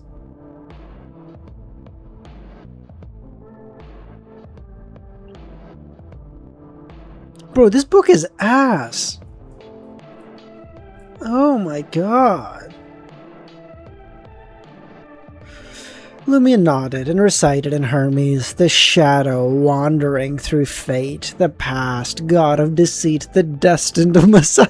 Is this Amon? Is this Amon? The past god of deceit, is this Amon?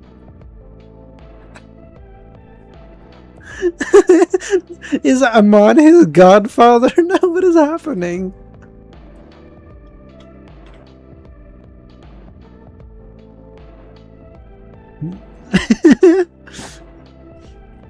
Wait, he's a member of the Tarot Club. Why are we not getting Leonard over here? Why is it Amon?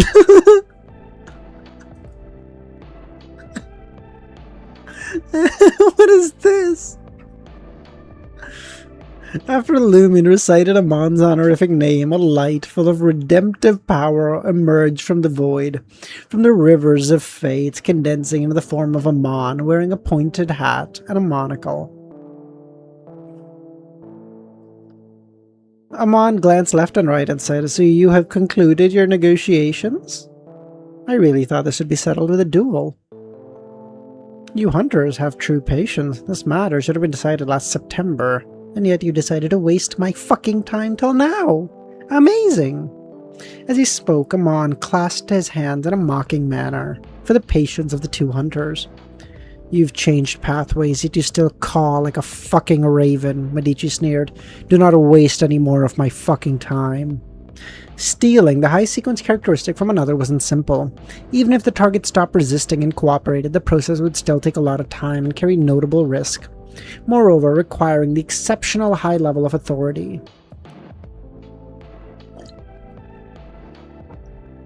Kami, I'm not calling Leonard for Leonard's great holy ass. I'm calling for the person inside him. After urging Amon, Medici to sit... After urging Amon, Medici sat back on his throne, leaning against the backrest, crossing his legs, assuming his usual arrogant posture. His expression showed neither fear nor despondency, only a hint of emptiness. What's on your mind, Amon? Wait! Amon is about to take the highest characteristic from his babysitter. This is like growing up and breaking into your babysitter's house and then kidnapping their child. What is this? What is this? Amon shook his head. Amon shook his head and adjusted his monocle. Medici chuckled. About things that happened before your birth. Amon shook his head and adjusted his monocle.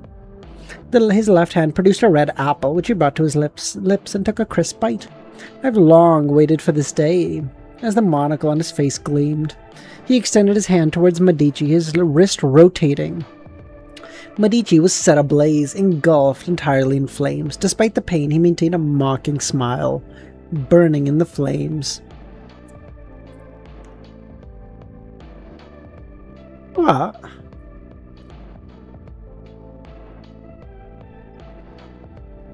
What? I'm so confused.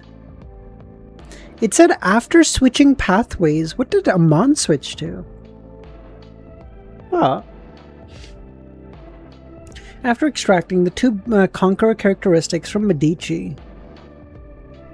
Am I dumb? What did he switch to?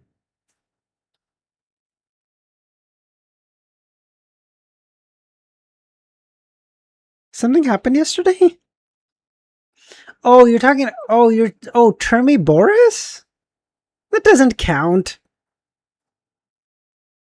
But he'd been Termi Boris for so... I thought it was something new. I thought he's on the... I thought it was something new, because... I would have thought, like, Medici and Amon had run into each other over the past year of all this bullshit. The fact that he said, like, you switched pathways, I thought it would have happened recently. Oh, never mind. Ugh.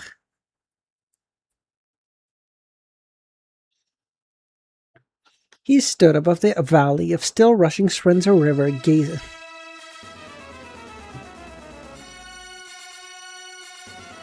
Okay. Had you fun, Kami?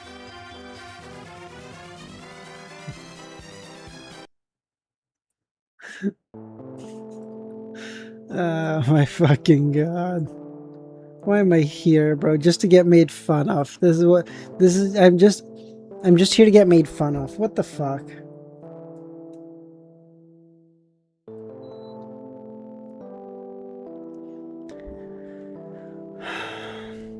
After extracting the two Beyonder characteristics from Medici and handing them to Lumion, Amon departed. He stood above the valley of the still rushing Srenzo River, gazing at the world. Enormous trees, so large they seemed to stretch to the sky, stood tall upon the land. Verdant green blankets blanketed the remains of the human civilization. The intermittent cries echoed, accompanied by a sound of flocking movement. Suddenly a figure emerged from the faint grey fog. The figure had a handsome appearance and a formal attire with scarlet eyes. A sanguine of not insignificant...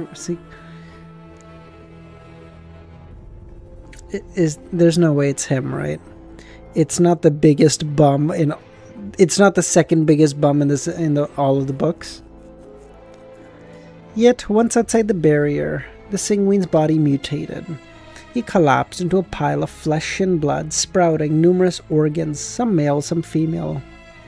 Those interacted with one another, with the surrounding stones, wood, vines, giving birth to strange new life forms.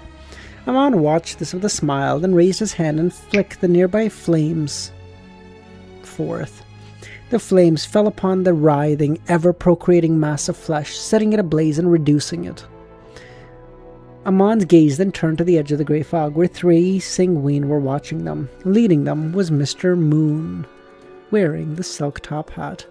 Amon smiled, then turned his attention back to the oak trees. Tonight, he was on watch duty. Emlyn, who had come to clean up the mutants, observed Amon for a time before stepping out of the grey fog, enduring the pain of the crimson moonlight. He retrieved the severely corrupted characteristics.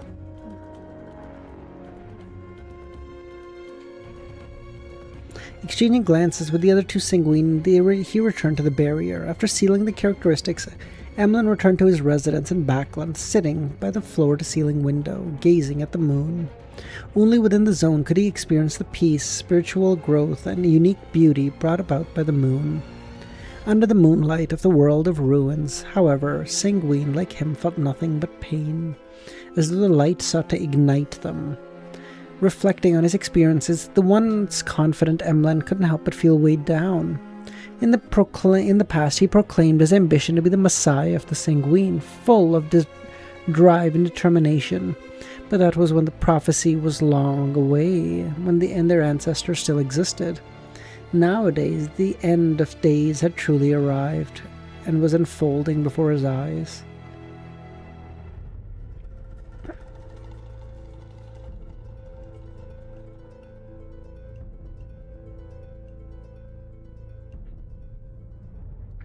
Compared to the other Pathway Beyonders, Singween and Planter had suffered far deeper corruption since the descent of the moon. Over the past year, Emlyn had witnessed countless Singween mutate to monsters or transform into their most ferocious enemies, and he personally had to deal with many of them. Familiar faces disappeared daily. This was the apocalypse. Now the Singween population had been halved compared to the time before. What can I do? Emlyn pondered deeply. Okay. Is someone genuinely botting me, or is YouTube broken? There's no way there's 73 people right now. We've had streams with this many people. It's not this. YouTube is something is. I can't tell if someone is genuinely viewbotting me or if YouTube is genuinely broken.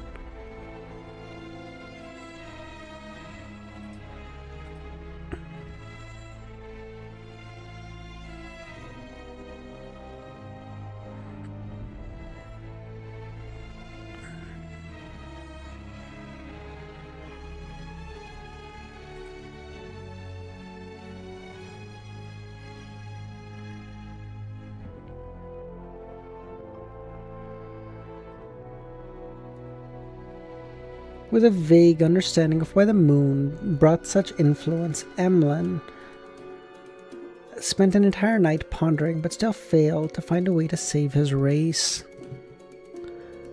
When the sun rose and the daylight arrived, he drew the curtains and laid on his bed, drifting to slumber. Amidst his grogginess, a familiar voice reached him. Emlyn. Emlyn gazed in the direction of the voice and saw a voluptuous figure. "Ancestor," he called out. "There is something I must entrust to you." In the past, such words would have filled Emlyn with joy and pride, as it signified him being the Messiah. And now it felt only like weight on his shoulders. Weight he was unsure if he could bear. After a moment, he answered, "Yes, Ancestor. I will give you a beauty goddess characteristic containing my imprint. Safeguard it. Someday I shall be reborn through it. It also contains an extra life giver characteristic which I will separate for you. Retrieve the supplementary ingredients from the treasury and strive to advance quickly. When the apocalypse arrives, protect your race as best you can." "What about you, Ancestor?" "Some things must be done. Some hope must be fought for. My child, as long as you all survive, as long as my bloodline remains unbroken, as long as someone remembers my name, I shall live forever." Her voice faded.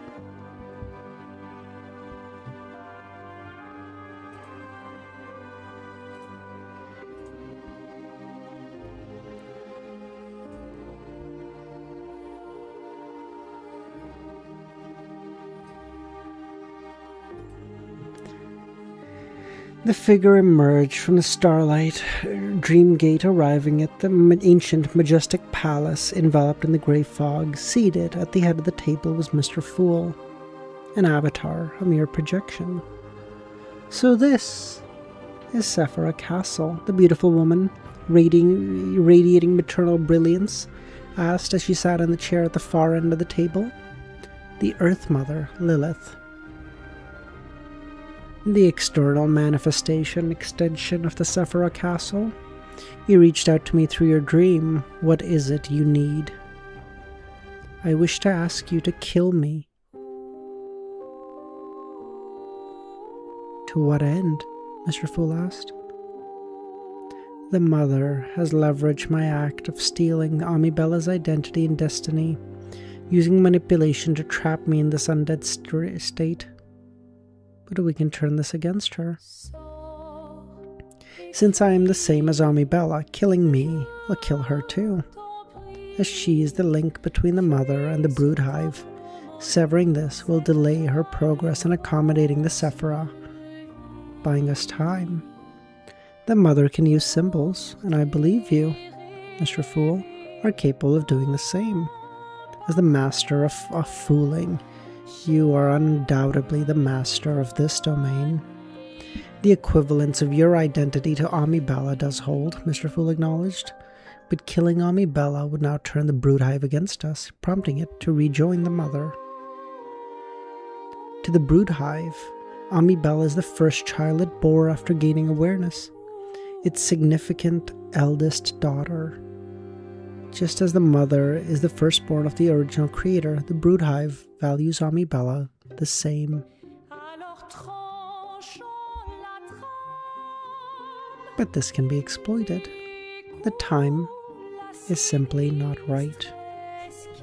Good. At least then, I shall serve some purpose with my death.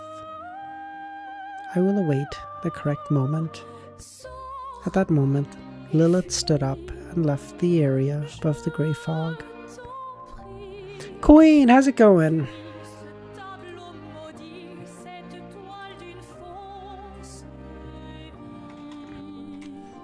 At the bronze table in the seat belonging to the chariot, light surged and solidified to LEMMiNO's figure.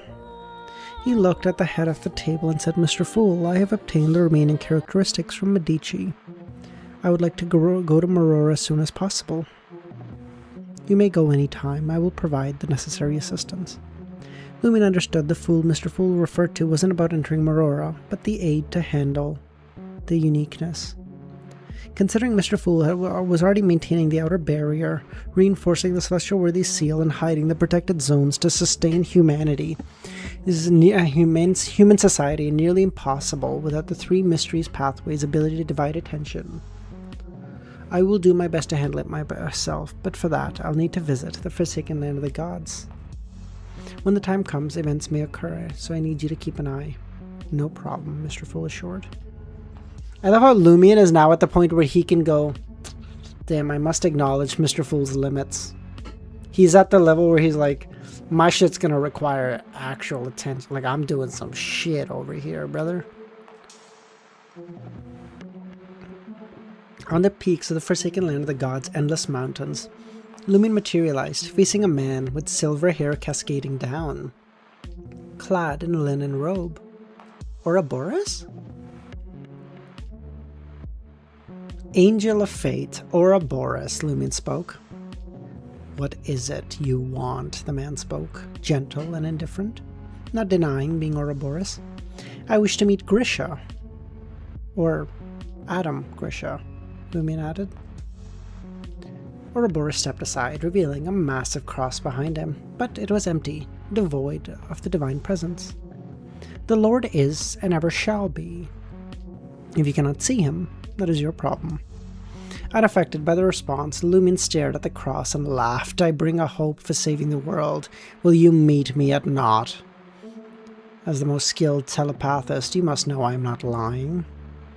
From beneath the massive cross surged an ocean that seemed to encompass everything, engulfing the entire mountain range except where LEMMiNO and Ouroboros stood. On this sea, a humanoid figure walked out of the void, connecting seemingly the heavens and the earth. Retaining his human visage, his face covered with a golden beard, his eyes as pure as those of a newborn, but his body no longer tangible, composed entirely of light and shadow. Behind him was a long black shadow, distinct from him, bearing 5 heads. Behind his head rose a radiant sun. I see him. Lumen turned his head and smiled at Ouroboros. He then expanded his form to a towering steel giant wreathed in violent flames and smiled at Grisha. Before I share that hope, I need to punch you. Grisha's eyes remained unmoved. Okay. Lumen's expression turned cold, teleporting in front of Grisha, clenching his fist and with violent flames striking the deity with a full force. Queen, thank you! Thank you so much for the membership. You don't have to. You know that, right? You know how much I appreciate it, of course. But you didn't have to at all.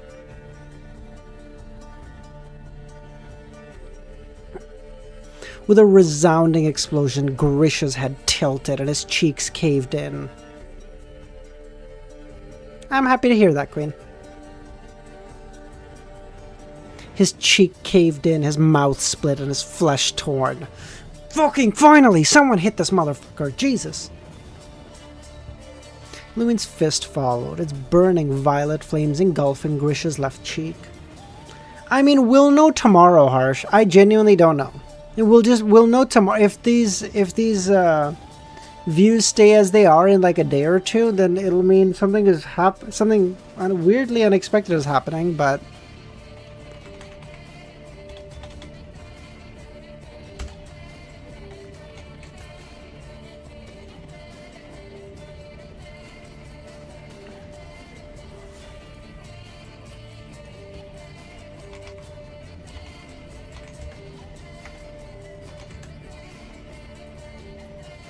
golden blood splattered, skull fragments shattered, and scorch marks appeared.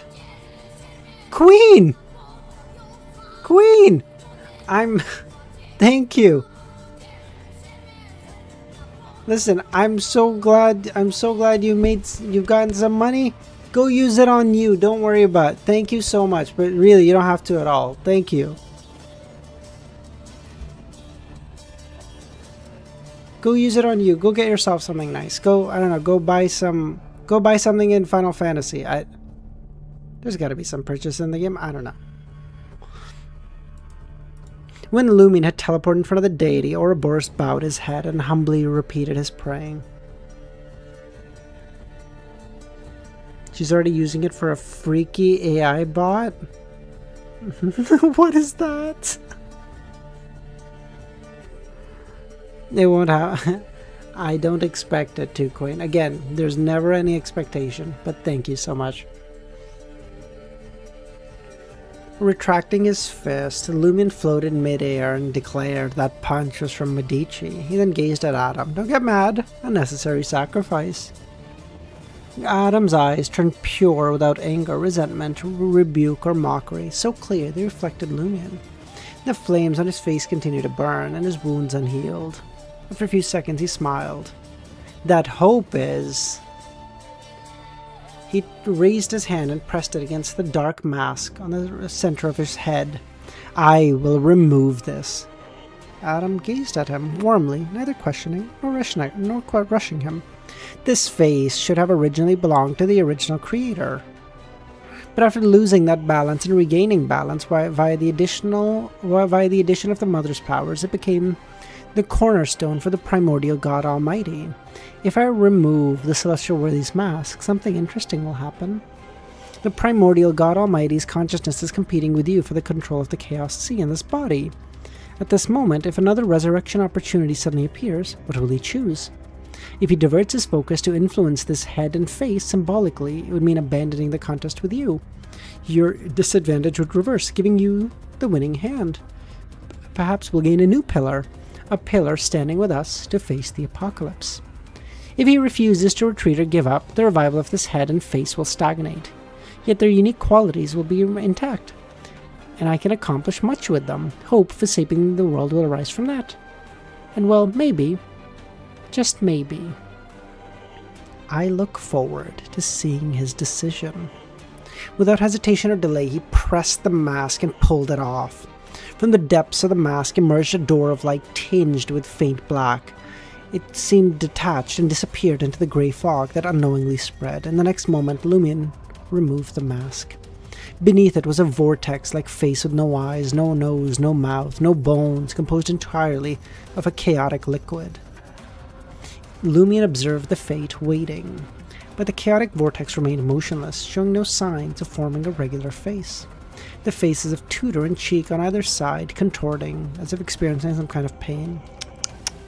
What a pity, LEMMiNO clicked his tongue. He made no effort to conceal his disappointment, turned around, and returned to Ouroboros' side.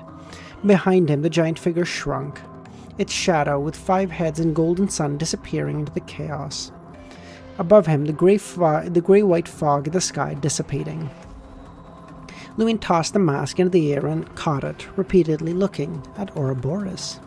Why don't you pursue the president of the Life School of Thought?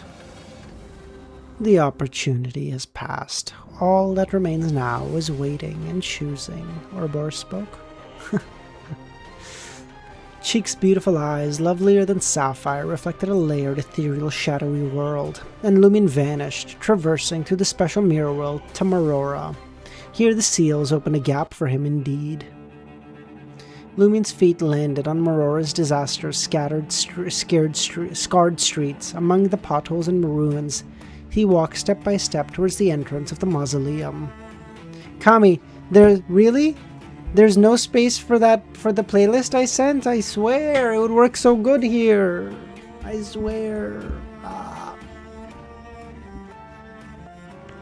His gaze swept, noticing the grotesque residents of Marora trying to avoid him in terror. However, they could not act on their thoughts. They were mesmerized by the maternal radiance emanating from Cheek. Others, under the guess,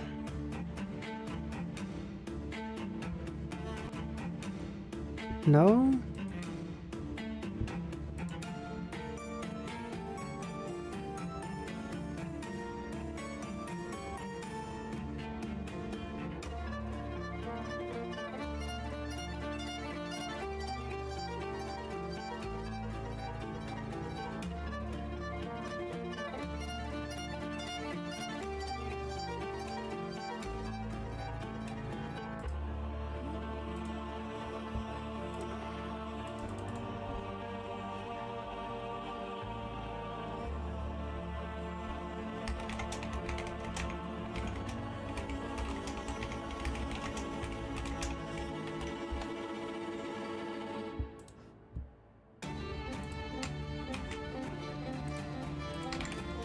Kami, I just sent it.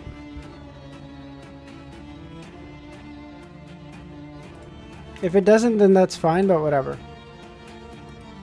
Alright, bye, Hope.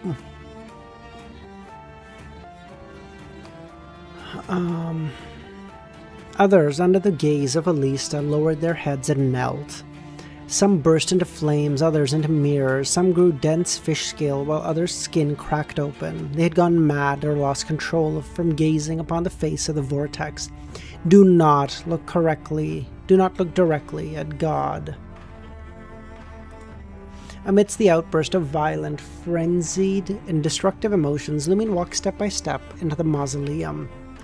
He arrived at a dark wasteland and stood before a mountain of corpses. He raised his head, looking at the flagpole, iron black with scorch marks and the numerous spots. Salinger's blood banner. LEMMiNO smiled and said, "Boss, I've come to see you." As he spoke, bright red blood seeped from his brow, forming a blood-colored banner. He had completed his prayer, beseeching the power from the origins of disaster, the calamity of destruction. He had become the priest of war and apocalypse, the embodiment of destruction and chaos. Sensing the change in LEMMiNO, the banner, like 001, reacted, its surface rippling. Deep within LEMMiNO's heart, a surge of emotion, such as terror, awe, and worship erupted. Wait! So Salinger knew about the hidden fourth pillar then?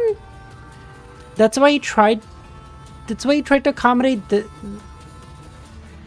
Salinger knew? That it's the same pillar and he should be able to switch?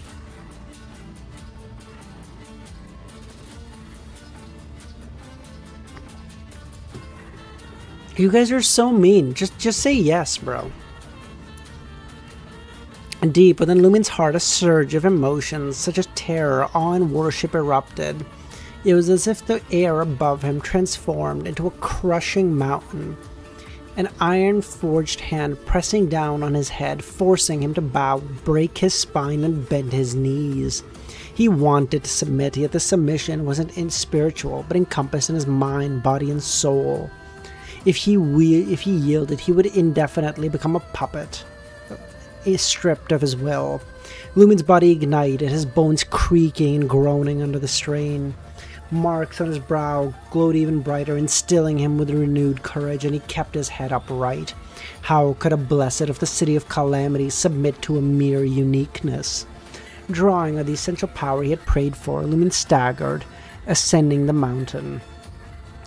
Suddenly, Zadis, along with numerous steel puppets, appeared before him, forming a blockade, attempting to halt Lumion. Truants touching Sephiroth, truly. At the same time, the numerous darkened bloodstains on the banner regained their vibrancy. This caused Lumion's heads to feel an invisible force tearing at them as if they were about to be ripped from their body. The head on Lumion's shoulder turned abruptly as Alista, now softer and more beautiful, gazed at Zadis. The puppet, like blank-faced Apsis hands, Zadis froze in place, feeling the terror. He felt as if he was looking at himself. How could I be a traitor? How can I fight amongst myself? The confusion caused the puppets and the soldiers to follow him to stop. Just as 001 was about to issue new orders, Alista's face looked up at the banner.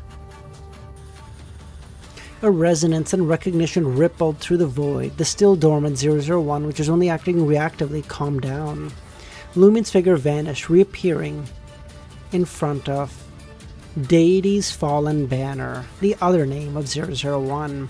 Extending his hand to the flagpole, and instantly his flesh began to rot. Flames and intricate bones entwined with ruins deteriorated, dripping with pus. His soul began to die, his thoughts teetering on the brink of eternal slumber. The head on Lumin's left shoulder straightened, the vortex facing toward 001. Decay, ruin, death, and eternal slumber all paused for a moment as though cowed by some force. Some of this power converged to the vortex, becoming a fraction of the infinite possibilities. Seizing the moment, Lumine grasped the flagpole. Before it could fully awaken, still partially sealed, Lumine transformed into a towering giant wreathed in flames and pulled the banner from the corpse. Rumble, the entirety of Marora shook as if struck by the most violent earthquake in human history. Buildings collapsed, fissures swallowed countless prisoners who couldn't escape. The wasteland surrounding the mountain of corpses, along with the entire underground mausoleum, crumbled from Salinger's blood banner in Lumin's hand. Sections slid into the void, a blackness where time and space twisted, condensing into its singularity. The entire mausoleum was being destroyed, Marora annihilated, the power caused by the Red Priest uniqueness corrupted by a tributary of the River of Eternal Darkness. The destruction was about to engulf Lumion and 001. Caught in the chaotic space-time, Lumion couldn't escape. He stood atop the mountain of corpses, smiling as he raised the blood banner like a soldier who had claimed the enemy flag. In the next moment, he pressed 001 against the vortex face on his shoulder, embedding it into the brow of that chaotic visage, and it trembled. Without fully awakening, Lumion had inserted it into the face with no eyes, nose, or mouth. A vortex in the middle of the brows. Alista's face bellowed, but he was powerless to snatch 001 from him. Lumin didn't allow the banner to merge with the face fully. It was only embedded, half in, half out. He probably wouldn't do too well either. Yeah, Klein would get fucking rolled in that epoch too. The Celestial Worthy would just be like, "You're mine, buddy." The liquid embodying all colors from the vortex seeped into it. The collapse and destruction of the mausoleum and Marora slowed, and the vast wasteland stabilized, its descent into the void ceasing. Lumin looked at the strange mask over the vortex, shielding the unseeable god from covering 001. Above, the grey fog appeared, with faint constellations shimmering. Starlight descended, merging with the mask and completing the basic sealing process. Only the banner needed sealing, and only temporarily.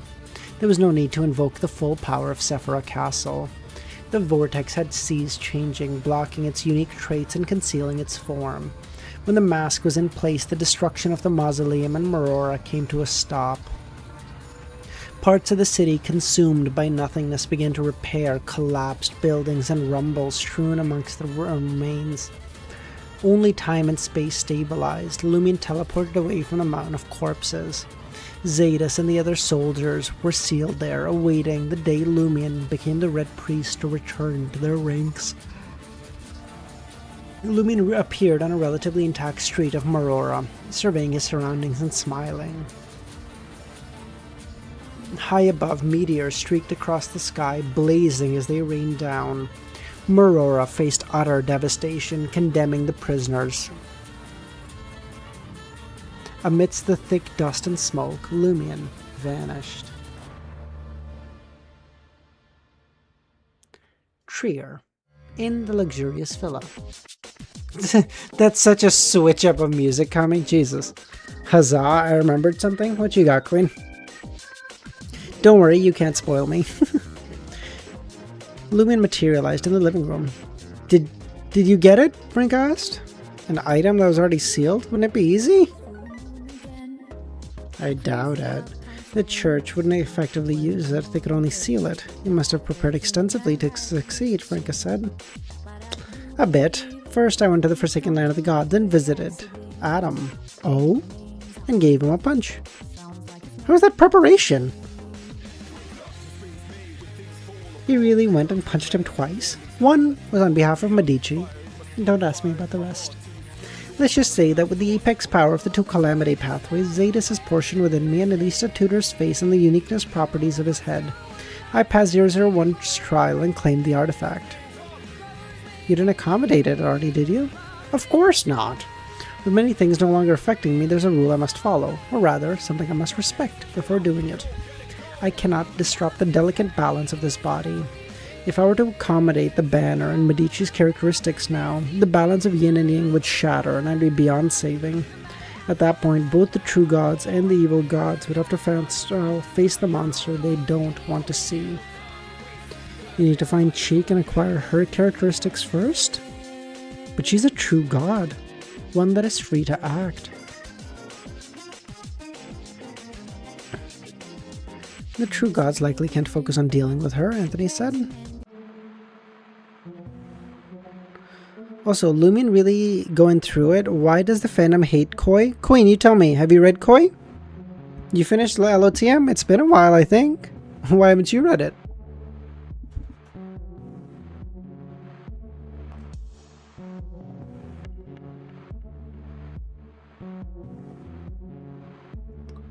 Before looking outside, let's look in, Queen. Let's deal with the inner before the outer.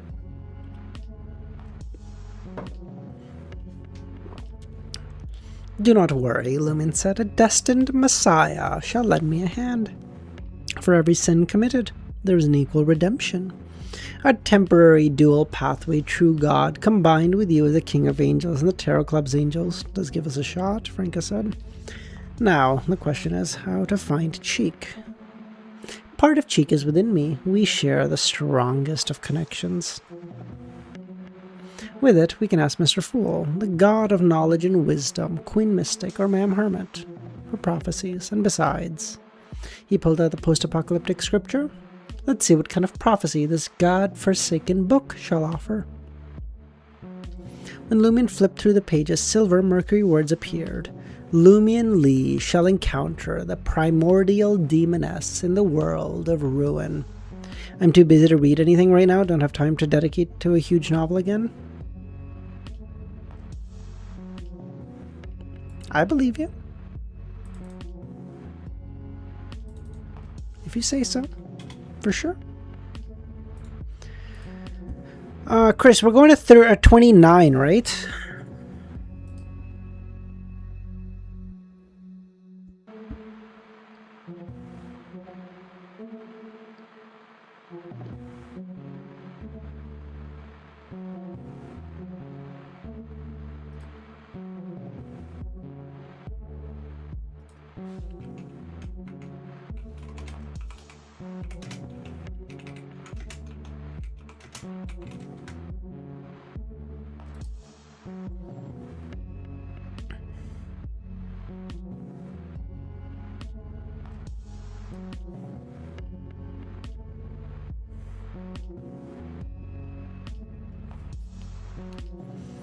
This damn book finally has some use, Lumion said.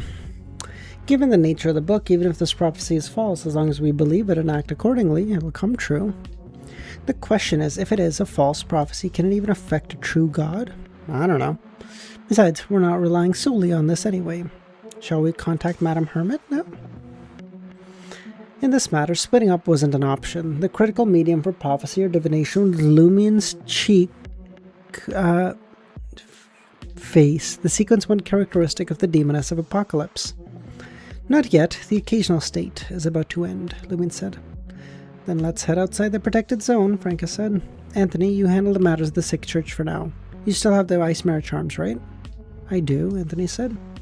After Lumion and Franca left, Anthony retrieved the mirror representing the sick church's pope from the traveler bag, reviewing the accumulated messages and replying to each one. I gotta get some rest, been busy for the next week. And still recovering? No worries. Bye, Queen. Thank you so much for coming, and thank you for the memberships. Both of them, okay? Get some rest. After Lumion... Meanwhile, Ludwig sat on the sofa, eating roasted sweet potatoes. After a while, just as Anthony was about to put away the mirror, Ludwig asked, is human life always full of suffering? Yes. If you had a chance to start over, would you still choose to be human? Probably. After all, I have no experience being anything else. But if life as a human is so miserable, why would you want to be a human? Most of humanity's suffering comes from the brevity of life, and the frailty of our existence from constantly thinking of these things. Even if we stopped thinking, our existence would lose all meaning. I agree, Aaron. It seems like something more slow-paced would be more fitting. Perhaps it's precisely because life is short and fragile that we wish to do something, to create something. We have no choice but to rely and help on others. We huddle together for warmth, dream together and create fragments of beauty. And because of that, we suffer. A poet once said, I don't know who, but it wasn't Roselle. I wholeheartedly agree with what he said. If I have never felt pain in my life, it means I've never truly loved. Pain comes from love and desire. Words like beauty, hope, and yearning are like flames, making us feel pain, but also warmth, drawing us like moths to a fire, burning brightly before turning to ash. Franca once told me that the fundamental tone of the universe is darkness. We short-lived humans exist to create a moment of light. I honestly still don't understand, Anthony, Ludwig said. Neither do I, honestly.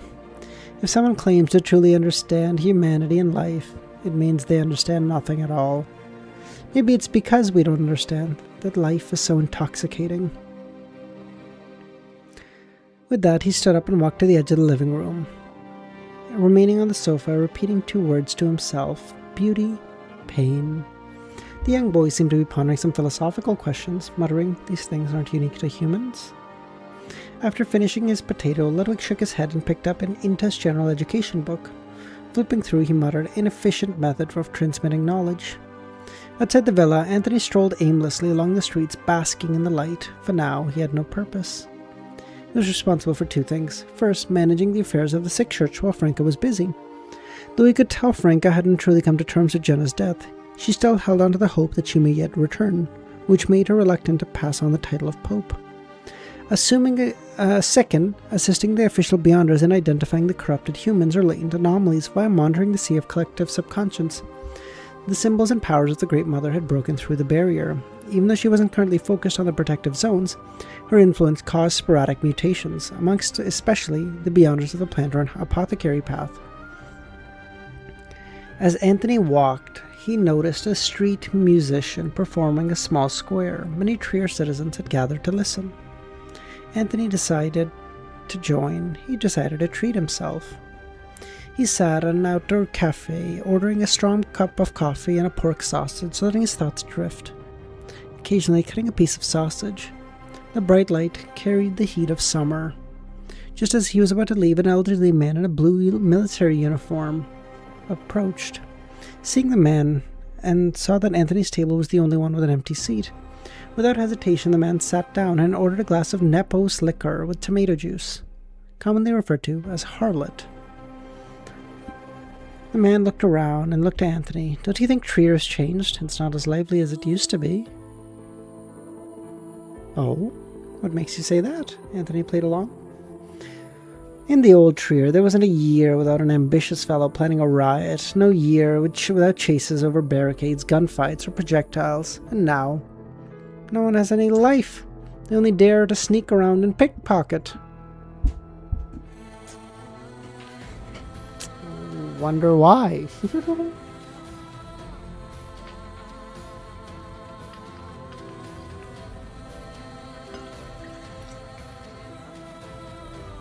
This has to do with the unique nature of the protected zones. An individual's outburst may implicate thousands, so everyone in the zones has their subconscious mind influenced, providing them with guidelines on what to do and what not. But this can only decrease the mother's influence and the frequency of mutations. Doesn't eliminate them. "Did you participate in the riots?" Anthony asked. "When I was in the military, I was responsible for suppressing them. Overnight, they'd build up barricades and resist everything. They had Molotov cocktails, weapons. I later left the army and suffered injustice in Trier and became a demonstrator myself."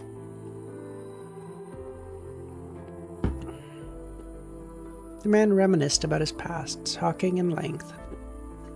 Anthony didn't show the slightest impatience, treating it like reading a biography. "Why did you join the military?" Anthony asked. "For wealth, women, becoming an officer. My family was poor, working as a farmhand, shepherd, factory worker, or laborers. I couldn't make a living, let alone get rich. The military at least gave me a chance. At worst, I'd just die. You were a soldier too, weren't you? You have the air of one, boy." "Yes." "And why did you join?" "Surely not for women or wealth."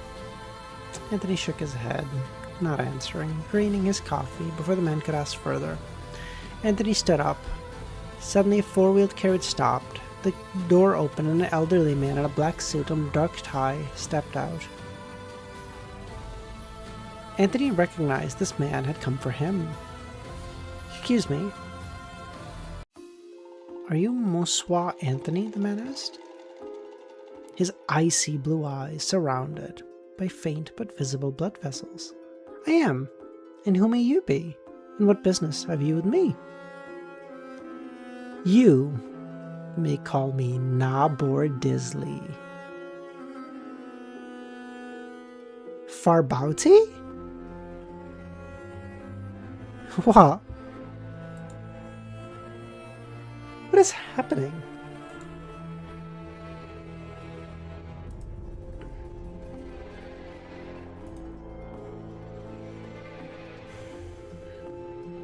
He recalled Lumion mentioning Nabor Disley's true body resided on Hanth Island, protected by the Earth Mother.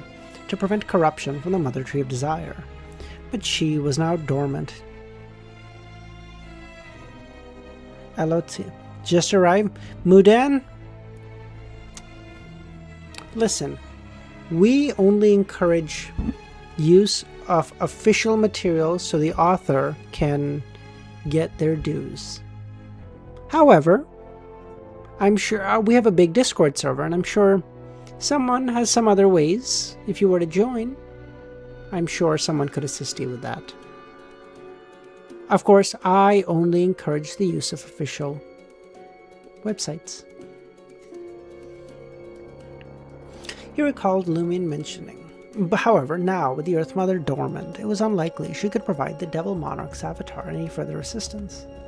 LEMMiNO had speculated that Nabor Disley may have been dragged into the abyss and destroyed, yet here he was, alive and well. The icy blue-eyed elder who proclaimed himself to be Nabor Disley smiled and said, "I wish to meet Monsieur LEMMiNO Lee." Inside the villa where LEMMiNO and his companions resided, Anthony observed Nabor Disley, who was seated across from him, appearing exceptionally calm, neither impatient nor anxious. Unlike the devil pathway beyonders he was aware of, his emotions unstable, his demeanor relaxed, his normalcy gave off an air of abnormality. Ludwig, seated next to Anthony, swallowed audibly. He too was scrutinized, Nabor Disley dressing in formal attire with a neat bow tie. Nabor Disley did not inquire of LEMMiNO's return, instead engaged with Anthony in normal conversation. After some time, LEMMiNO and Antha re-emerged. LEMMiNO gazed at Nabor Disley and smiled. "I thought you'd been dragged to the abyss." "My condition has improved." Nabor Disley stood up. "Isn't the Earth Mother asleep?" Before the descent of the Crimson Moon, another event occurred, one you should remember. The consciousness of the primordial Almighty stirred and his spirit became active. "And what has that to do with you?" Nabor Disley smiled, but gave no answer. LEMMiNO glanced at Franca, then Anthony and Ludwig. The others understood and left. Franca headed to the second floor, Anthony to the kitchen, and Ludwig to the living room. Only then did he speak. "At that time, I too experienced a revival of malicious consciousness and frenzied spirit of the primordial God Almighty within.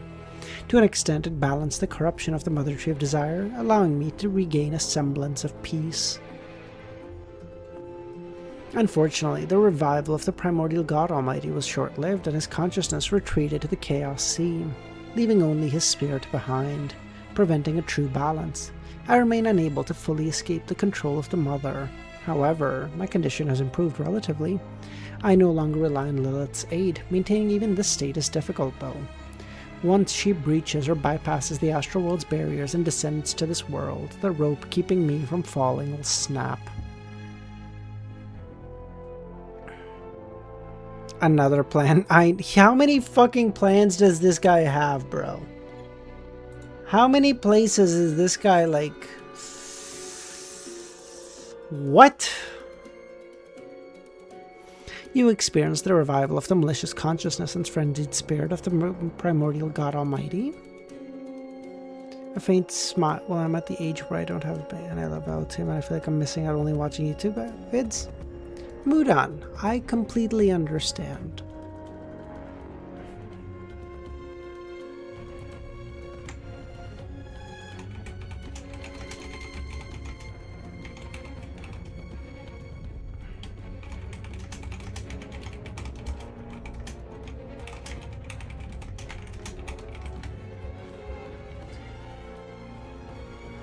Yes, others may not guess why, but you should find it rather obvious, Nabor Disley smiled.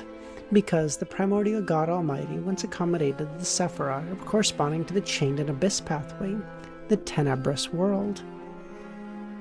He even accommodated the tenebrous world?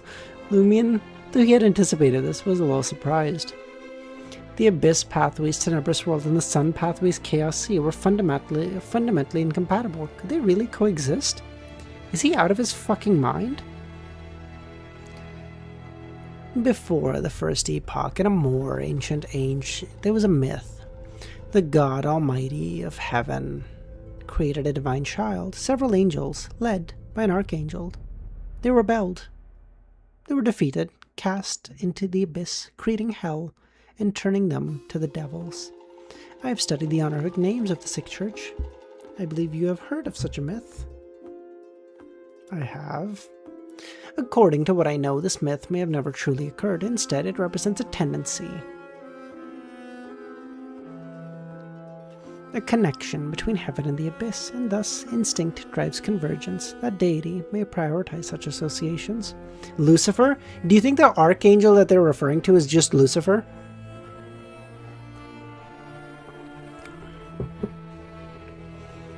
This is also consistent with mysticism. The phrase, the degenerate nature of all living beings, is undoubtedly familiar to you. The abyss has two entrances.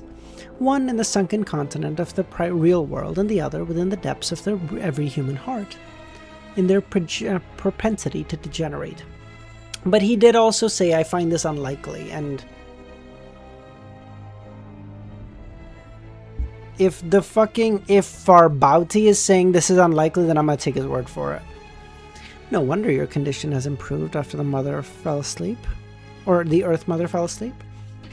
Are you also a remnant of a previous epoch? Suddenly, it was all gone, only darkness. When I recovered fragments of thoughts and memory, I was already a great devil. Those fragments were soon drowned out by madness and bloodlust, only returning near the end of the first epoch. Well, how old is Farbauti?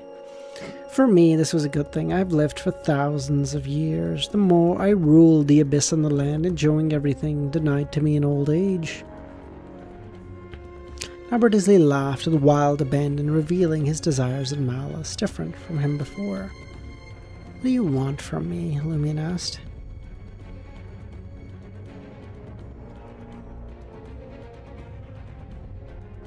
I'd like your help. If succeeded, my own abomination avatar will die, and you may claim its resulting characteristic for yourself.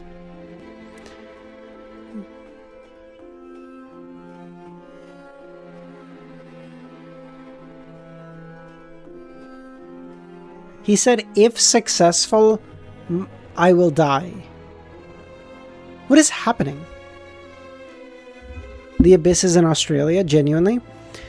Nabor Disley will return to his The Crimson Moon descent, most of the southern continent's inhabitants drawn to protective zones, including the abomination Farbauti, hidden in the Dream Festival. The Indulgence faction of the Rose School of Thought and the adherents of the Mother of the Primordial Moon.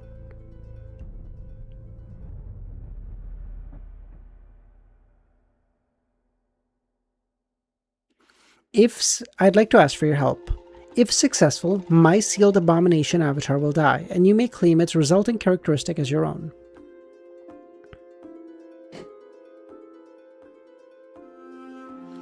The Indulgence faction of the Rose School of Thought and the adherents of the Primordial Moon mostly remained outside the protective zones, especially those with the corresponding pathways characteristic. Any cultists forcibly brought into the zones, purged. Quite generous. What's the matter? Lumion smiled. I intend to accomplish something on the Western continent before the Mother can accommodate the brood hive and the astral world barrier shatters. Only the Fool and you can help me. Avatar. Yeah, I don't mean like he will die, obviously. But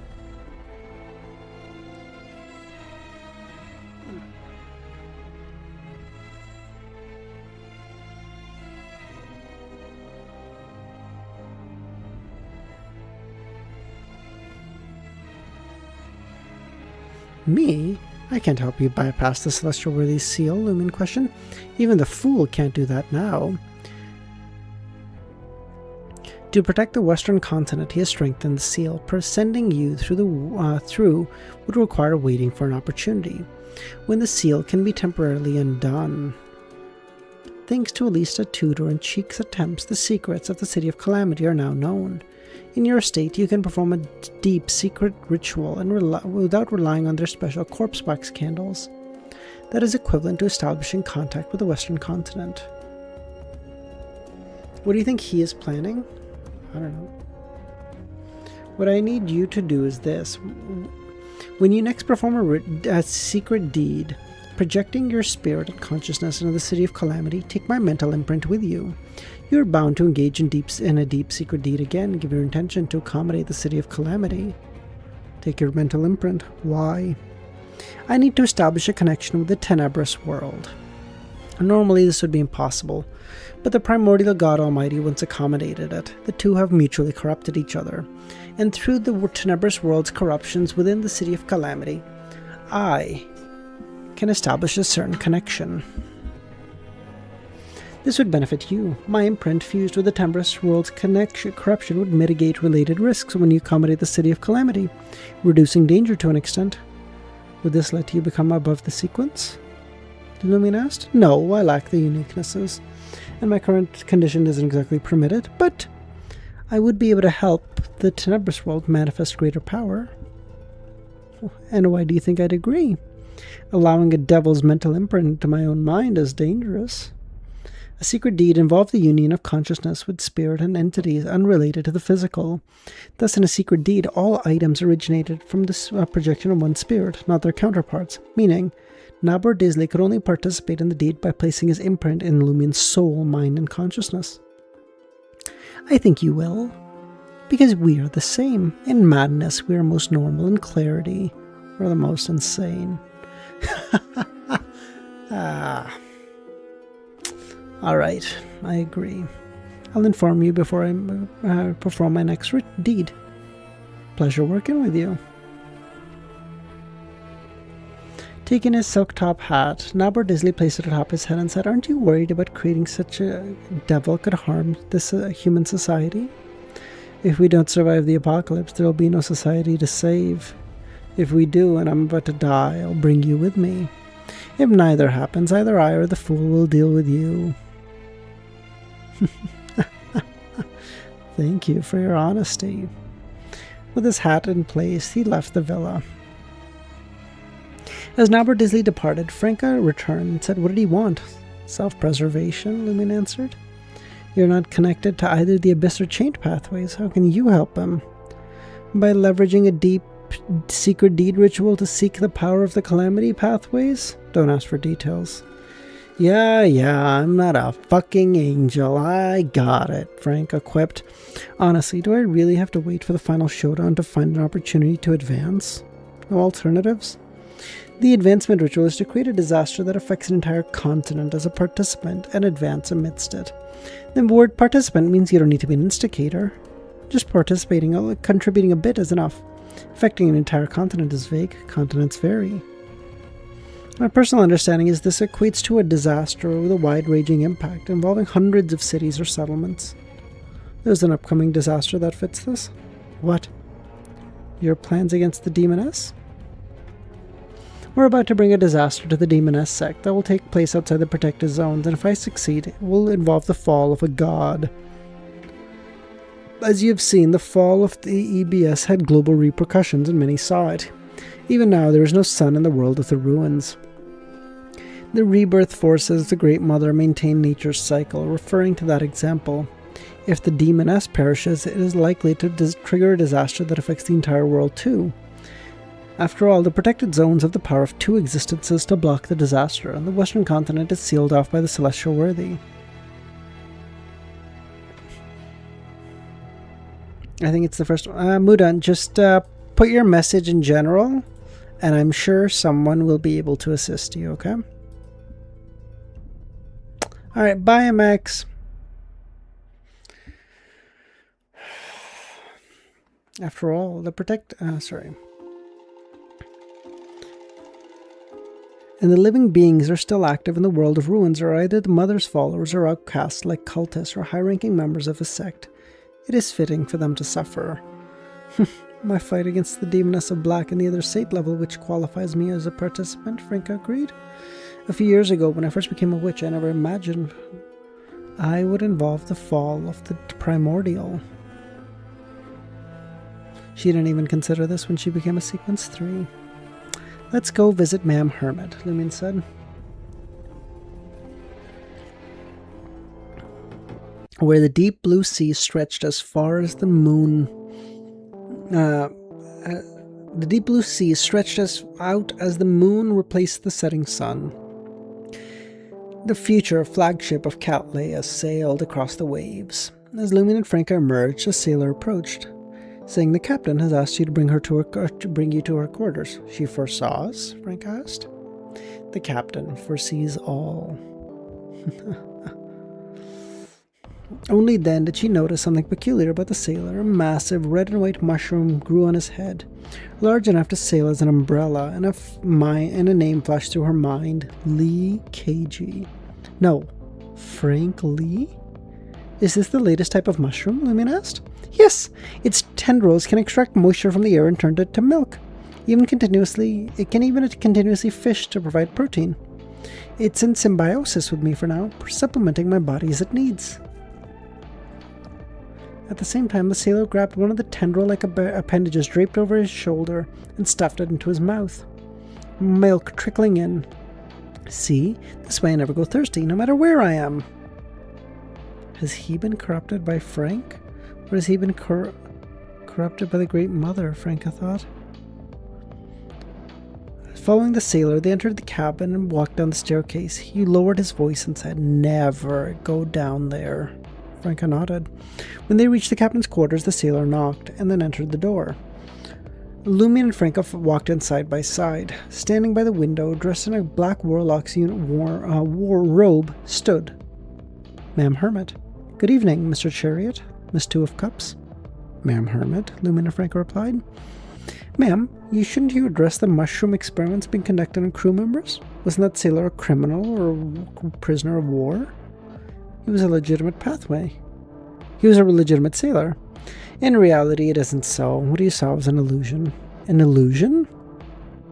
In the protected zone, certain wild, unrestrained ideas can influence those nearby, creating surface-level abnormalities. In reality, he doesn't have a mushroom on his head. Even for most criminals and prisoners of war, unless they're beyond redemption, I don't let Frank experiment on them. At most, they're required to observe his experiments. Thank God. "Ma'am, I'd like to use Cheek's face on my left shoulder to divine her whereabouts," Lumion said. "All right," Ma'am Hermit didn't ask further, removing her glasses. She was already a sequence 2. Sage. In the early months after the protected zones were established, frequent disasters involving higher powers occurred. Demigods were stretched thin to manage them, mostly resolved by Amon. Wait, Amon is being helpful? What is happening here today? While others were stopped by archangels. These conditions had given Cat Leia the opportunity to complete her ritual. She wasn't happy about it. She would have preferred no such opportunity for humanity to continue living normally. And Cat Leia's gaze shifted to Lumion's shoulder. The head on Lumion's shoulder turned towards Cat Leia. Cheek. Cat Leia's deep purple eyes turned abyssal. Faint images flashed through her a mercury-colored river. She tilted her head back as blood trickled from the corners of her eyes. In a distant voice, she said, "I see you fighting Cheek in the rainforest of the southern continent. Thank you. I'd also like to contact Queen Mystic and I'd like to have her perform a ritual as well." "All right. Why did you ask me to divine? Why not go directly to her?" "For one, different people may see different things. By comparing them, we can gain a better insight. Second, this helps you digest your potion. If your divination leads to the fall of a calamity, wouldn't that perfectly embody the essence of a sage?" "I'll contact the Queen soon." "Thank you," Lumion said. As they left, Cat Leia didn't immediately put her glasses back on, gazing out. Gradually, the deck, the cabin, and the entire ship became illusory, fading. The surrounding deep blue waters had lost its color. Within the murkiness, tens of thousands of figures formed a massive sphere. Among them were sailors from earlier and Cat Leia herself. Many similar human spheres floated densely in the depths of the murkiness.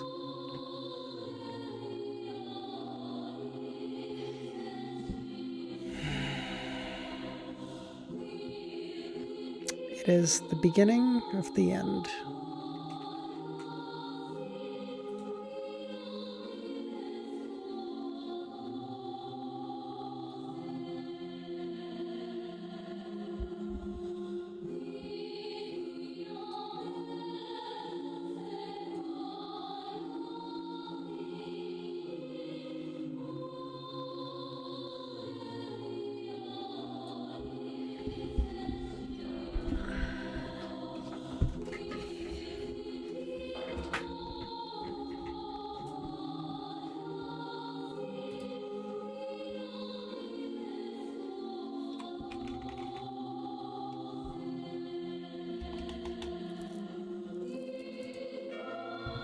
Do you understand what the protected zones are?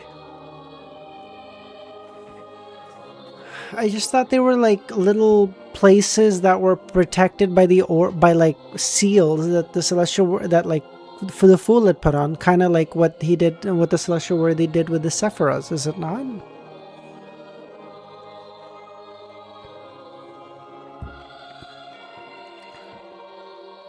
In the next day, in Trier's Avenue de Boulevard, within a garden apartment, Lumin and Frank, under the guise of Cat Leia. Yeah, but they're barely protected. In reality, they're all fused together in flesh spears.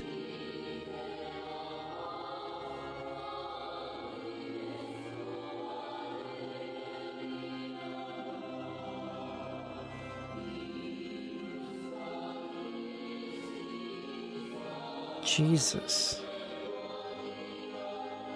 That Trier you saw was an illusion?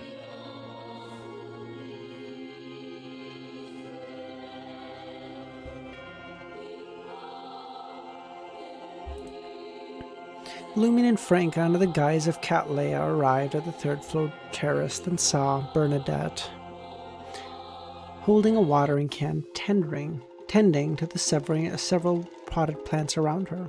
"Long time no see," Bernadette said. "Long time no see," Franco replied. In the Dream City, she and the Queen had collaborated and also chatted a few times.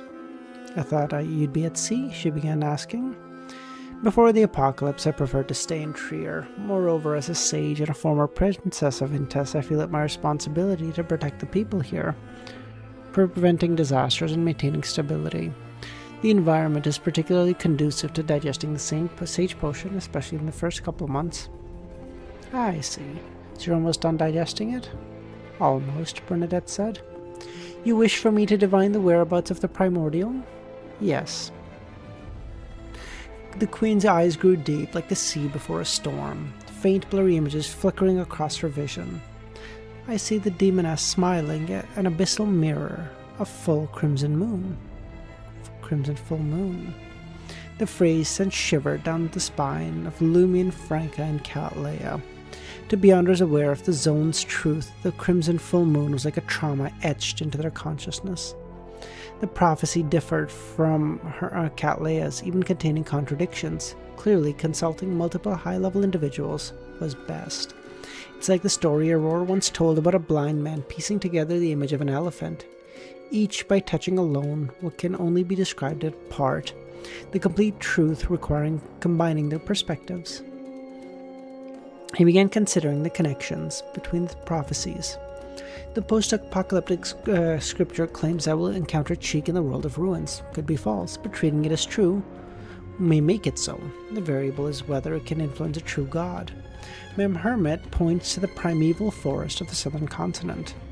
Queen Mystic's prophecy doesn't clarify it's in the protected zone or in the world of the ruins. However, if a crimson full moon is in the world of the ruins, things become troublesome, gravely so. At best, meaning the Mother has turned her gaze upon us. Somewhere in the world of the ruins mirror world, or perhaps in the special mirror world, Bernadette speculated. The features there reflect the primeval forest of the southern continent. So wait, Cat Leia and little Cat Leia and Bernadette are the same sequence now?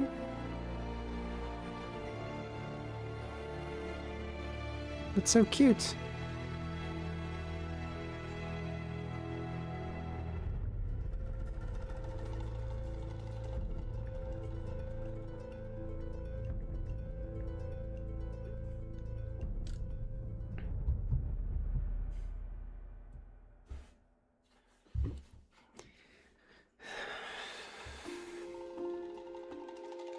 The features there reflect the primeval rainforest of the southern continent. The crimson moon may also be a product of the mirror world's reflections. For now, the symbolism remaining unclear. Lumi nodded. Mr. Fool has entrusted me with something to discuss with the Queen. Though now an angel, Cat Leia didn't assert. There's nothing I can't hear, instead, leaving. What does Mr. Fool need? Bernadette asked.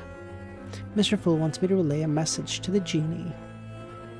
Bernadette nodded, extended her hand, and traced numerous starlight, words intertwining into symbols, opening a secret door. The door swung open and a gale emerged, coalescing into a figure, a man wrapped in cloth, his upper body human-shaped, his lower body composed of flowing air currents. That's such a perfect description of what a genie is. Magic wishing lamp, Bernadette addressed. Bernadette ran her fingers over the lamp and said, "Genie."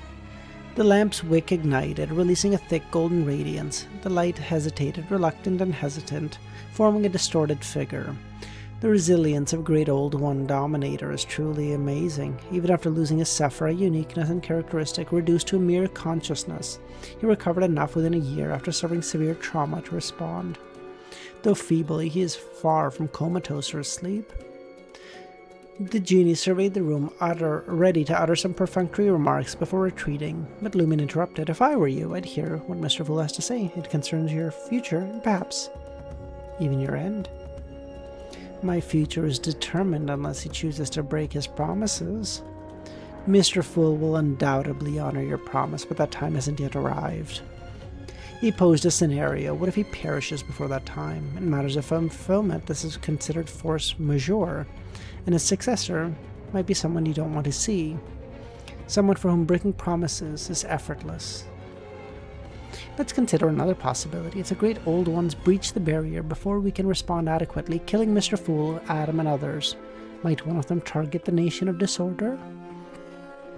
Though you can no longer accommodate Cipher Castle or Chaos Sea, proximity might allow you to accommodate the Nation of Disorder. At that time, what attitude would the successful one adopt towards you? If they freed you, would you dare emerge? No. By then, the lamp could no longer protect you. Eventually, they would pursue the uncertain mist, completing the Son of Chaos. Your spirit may persist, but only to wail eternally in their belly. You know Mr. Fool's credibility. As long as he lives and the world endures, he will fulfill his promise. No need to argue with me or twist my ideas. I'm merely the messenger. What does he want? The genie said. He hopes you can offer some advice on the apocalypse. He knows you're weak and unable to grant wishes or do much, but your status and insight remains. 3 hints. First, COI will bring calamity, but is also the universe's most powerful, genuine angel of redemption. Is Amon gonna become the circle of inevitability? Am I seeing it? Bro, am I seeing the vision? Amon becomes the circle of inevitability, the angel of redemption. Going from the dickhead to the man who saves humanity.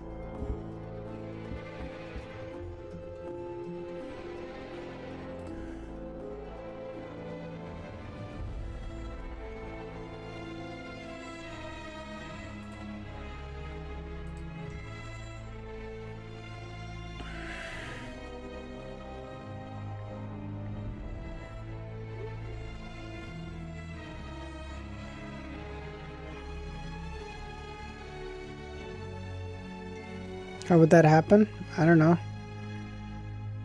Amon is goated with the sauce, man. You guys know this. Seeming to suggest utilizing the godhood and symbolism of COI. Second, your uniqueness and symbolism of the Lord of Mysteries.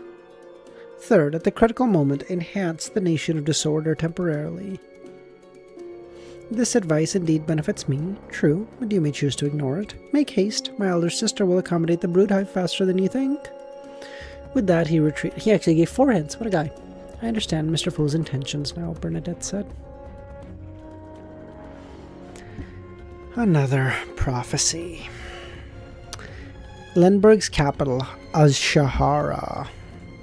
Am I crazy, or does Azshahara sound like a name from Game of Thrones? Like something the fucking Dothraki people would say. Azshahara.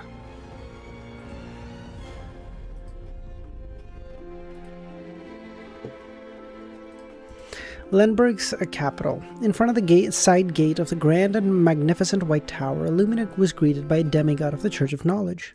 Someone he had seen before. Edwina Edwards. Previously Vice Admiral Iceberg. Now a deacon of the Church of Knowledge. Dressed like a professional teacher than a pirate or clergy member, Edwina gestured invitingly. Lumion refrained from asking questions, following silently. After walking in, Lumion asked, "Does knowing more make one suffer more?"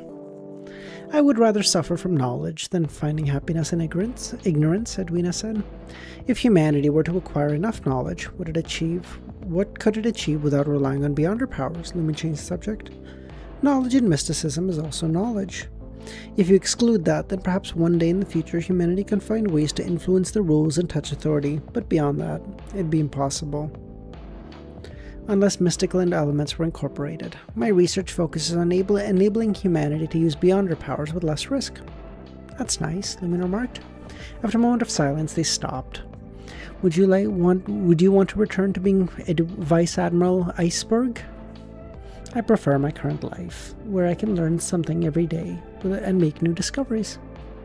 Lumion didn't press further and pushed open the doors. Inside was a bright, clean library. For a moment, Lumion felt as though he had returned to Marora, stepping inside and the doors closing.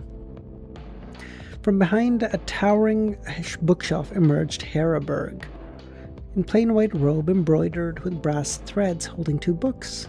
"Your Grace, we meet again. Your current state is research-worthy, but time's running out." "Indeed, time is running out. I have made a prophecy. You shall encounter Cheek in the future." "I understand. Your Grace, did you ever foresee my current state?" "If I were to say I foresaw your future entirety, that would be a lie, but if I claimed I had no foresight, that would also be untrue. I foresaw that you would gain something unique, but I didn't know what. I'm not omniscient nor omnipotent. Amongst the contenders for 001, I favored you because of your performance and ability to stay calm and study, borrowing books from the library over and over, unlike the others." "I love learning," Lumion said. "If you truly grasp the allure of knowledge and understand the joy of learning, even a long life will not be plagued by emptiness or torment."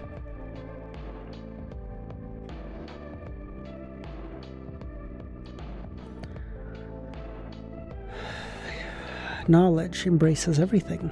Knowledge is everything. "Would you ever willingly give up your current life?" Lumion asked. "Child, our will may be free, but we are not alone in this world. Often life is about choosing between the bad and the worse. No good options. In similar situations, some would choose to give up, but I am greedy. I wish to keep living. The ocean of knowledge is boundless, and the pursuit of it full of joy. I am not ready to die. The reason behind many of my decisions. Now, there are few options left before me. Since I wish to live, I must choose the relatively less bad one. Wanting to live is not shameful. These are my thoughts and experiences. I hope they provide some value to you in your own future." "Thank you," Lumion said. "Your Grace, where exactly is Marora?" "It, along with the surrounding mountains, is in my belly." "Marora leads to the astral world?" "The path of exile leads to the astral world?" "Yes. When you summoned a meteor to destroy Marora, it gave me quite the stomachache, boy." "That may be the greatest prank I've ever pulled, if it qualifies as one, I suppose." After leaving Shahara, Lumion returned to Trier. "How'd it go?" Frank asked. "I have a general idea now. Time to make a plan." "Yeah, Kami, we already knew this. "Why do I feel like you're in a better mood?" Franca said. As she spoke, she glanced around, looking for Anthony to confirm her observation. Unfortunately, Anthony had gone to report an anomaly in the sea of collective subconscious. For the past year, spectator demigod pathways like Anthony had been monitoring, observing, and assisting without rest. Any slight oversight could lead to disaster, leaving the task of quelling anomalies and calamities to other high-ranking beyonders. As for unofficial mid to low sequence beyonders and ordinary humans, they remained unaware that the southern and northern continent had been destroyed, and they were in protected zones, continuing their lives, singing, dancing, and working. In the current situation, the anchors must remain stable. Even false happiness was preferable to the alternative. Lumion smiled. "I just listened to an elder share his life's wisdom." "Sounds pretty good," Franca said. Let's start planning how to bring catastrophe to the demoness. For nearly a year, Franca had waited to exact vengeance for Jenna. Lumion chuckled. I first need to report to Mr. Fool. Above the grey fog, Lumion vanished from the chariot's card seat, and Mr. Fool contemplated before summoning an impromptu meeting. In an instant, beams of light surged. All the major arcana holders were present except Lumion. The chariot intends to bring catastrophe to the demoness sect. You must assist him. Yes, Mr. Fool, they all said. I hope you will uphold your justice in this matter. Fully digest your potion and become an angel as soon as possible, Mr. Fool said to Derek. After the fall of EBS under the Fool's protection, Derek had obtained the Lightseeker characteristic. Mr. Fool then turned to Leonard. You and Pallas will participate. Apply to the Church of Evernight for temporary use of an artifact. During this operation, aim to acquire a Grade 0 artifact with a Demoness of Catastrophe characteristic and exchange it with the Church of Evernight for a Servant of Concealment. Bring fear to the high-ranking members of the sect, and through this you shall digest your potion. Yes, Mr. Fool. The Fool then turned to Madame Temperance. You and Raynette shall participate. The Indulgence faction may attempt to sabotage the chariot. Understood, Mr. Fool. Sharon raised a pre-written card. Dude, I love it. How... obviously, Sharon can't speak because she's like the silent one or whatever she is right now. But she already wrote, understood, Mr. Fool, saying like, no matter what he says, I know. You got it. I am on your side, homie. I am fucking there. Day one, okay? Understood. No problem. Whatever you ask, I'm there. Cathedral, Saint of Serenity. Little star Leonard met with the current Pope, Saint Dabomachi. Disciple of Silence, thank you. Your Holiness, I wish to apply for temporary use of a Grade 0 artifact. Leonard drew a star sigil on his chest. Which one? 017.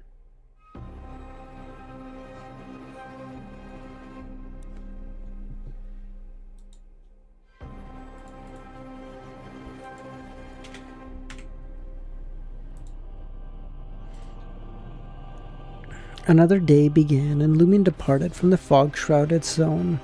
The world of ruins had no sun, and perpetually cloaked in darkness. However, the temperature wasn't cold, illuminating. That's the mother of sky.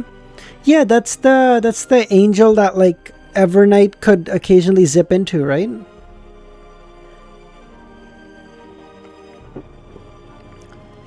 The world of ruins had no sun, and perpetually cloaked in night. However, the temperature wasn't particularly cold. Illuminating the surroundings was the crimson moonlight, evoking a spring-like atmosphere, with a climate that alternated between warmth and chill. In the sky, the full moon was nowhere to be seen. The stars dim, the darkness tinged with crimson. Oh, the angel she lobotomized. Lumion genuinely taking cues from the best, bro.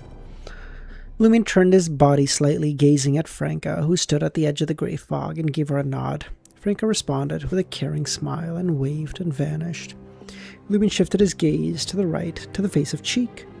Cheek's face flashed a sweet smile. You're looking forward to this too, aren't you? Lumion asked.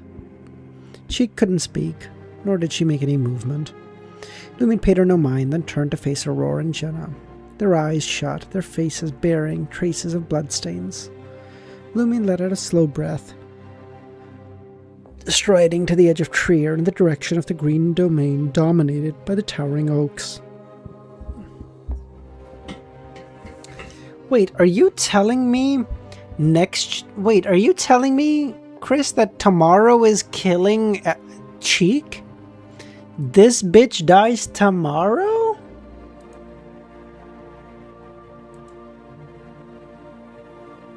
That's it? God damn. Antigonus' sister? True. Bums. He wandered aimlessly, allowing characteristic convergence of the mystical connection between the main bodies to work, the direction of the previous prophecies.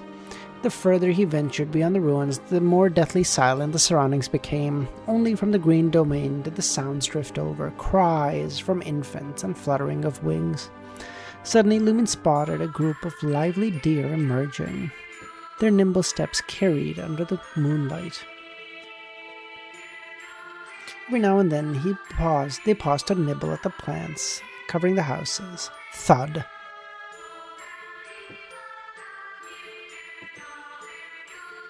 One deer collapsed. Its body began to decay as if consumed by countless organisms.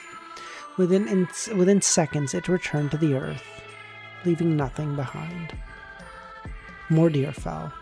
Yet the remaining deer displayed neither fear nor panic, displaying leisurely eating, while giving birth to one blood-soaked fawn over another. By the time the herd moved out, only newborn fawns remained. No way a civilization can develop like this, Julian thought. He wasn't sure whether this was an act of the mother or simply the natural environment of her state. What came to his mind, however, was that Madame Magician had mentioned she had wandered to a distant planet in the depths of the cosmos where the inhabitants worshipped the mother, yet their rulers weren't even angels, but rather 3 divine offspring birthed from the union from the mother and the planet itself. Despite their reverence for the motherhood and reproductive organs, they had managed to develop a unique civilization. Perhaps like the world of the ruins, the mother's true domain is like this, devoid of civilization but teeming with mythical creatures. After walking for a while, the colossal forest of oaks unfolded before him, and at that moment, 4 figures emerged. The 4 carried an unpainted, heavy coffin. 3 were golems made from the earth, while the lone human amongst wore a brown robe adorned with the sacred emblem of life. His face covered in facial hair, his expression solemn, appearing to be a member of the Church of the Earth Mother who had defected.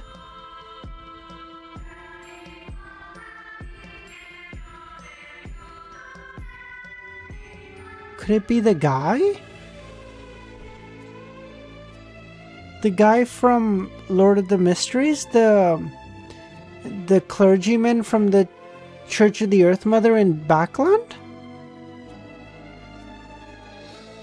No way it's him, right? He wouldn't defect. He wouldn't defect, right? He wouldn't do that. Father Utravsky, yeah. There's no way he would defect, right? He wouldn't. He wouldn't do that. No, Kami, I'm just saying, like, Cuttlefish wouldn't do a callback like this, right? He wouldn't do that.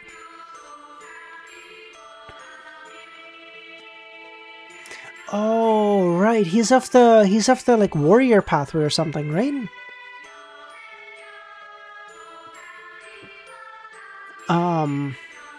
Okay, never mind. We're fine. Whew, Twilight. Okay. The favored of the Earth Mother had suffered. Sorry.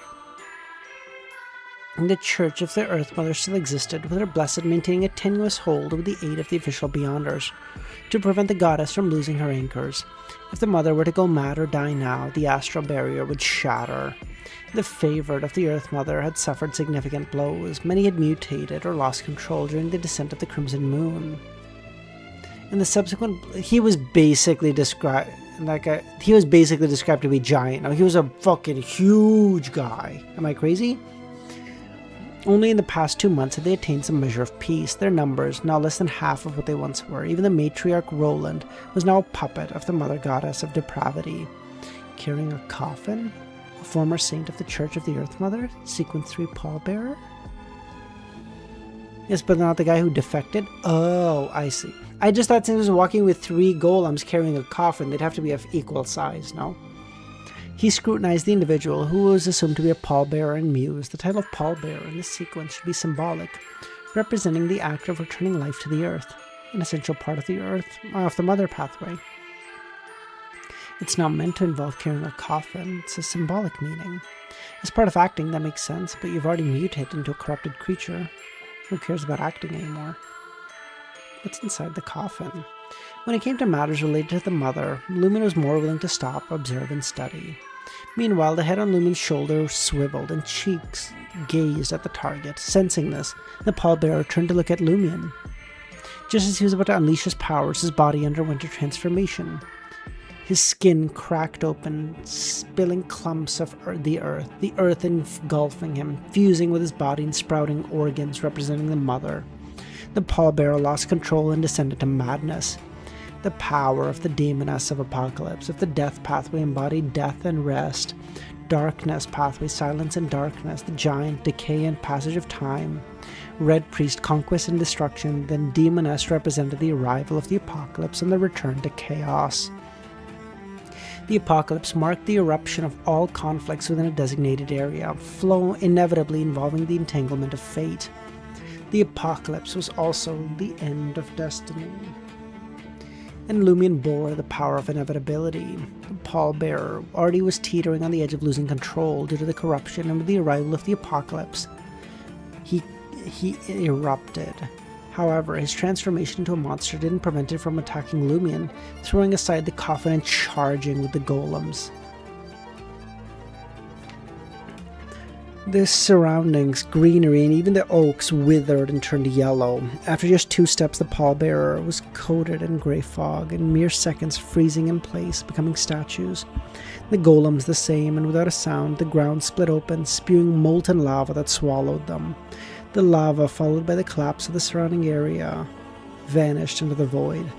The localized apocalypse that Lumion had targeted had arrived in full.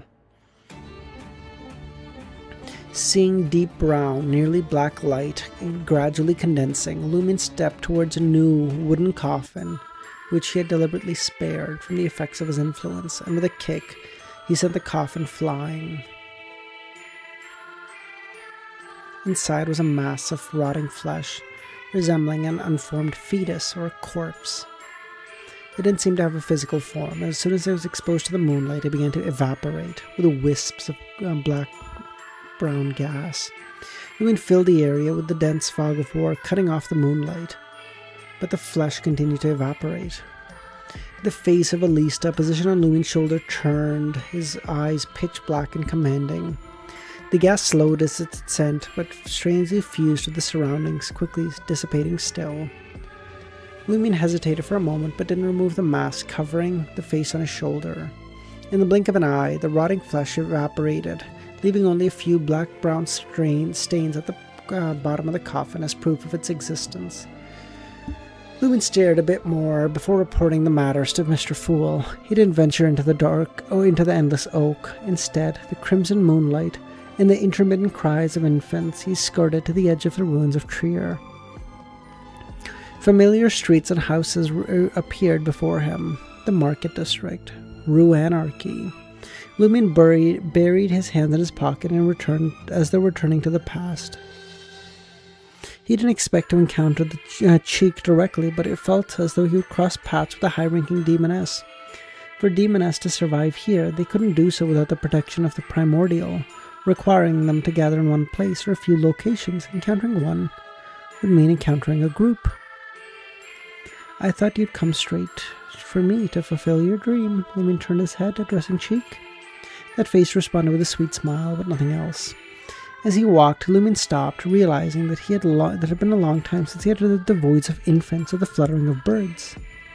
The entire ruins were deathly silent.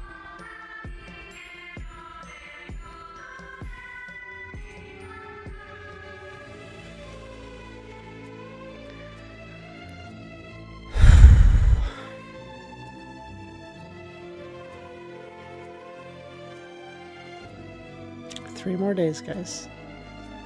3 more days, and we're done COI.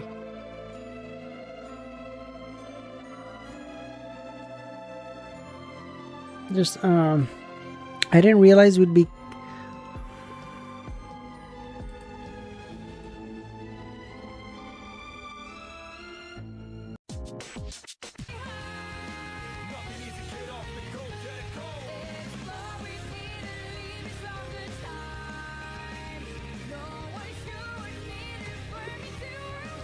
Let's see.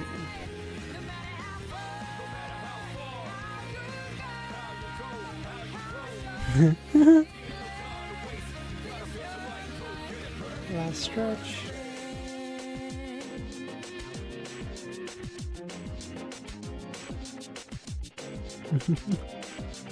What the fuck, dude? Scroll up to my comment. What? Oh, we'll read this in a second.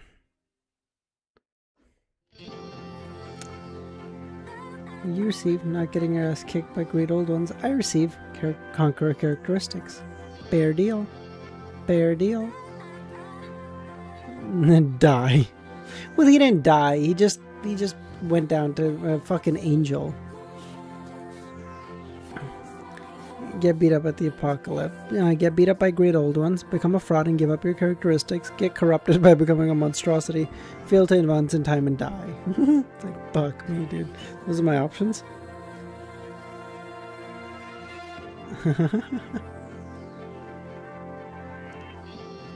Jenna, EBS, Lilith, chop chop.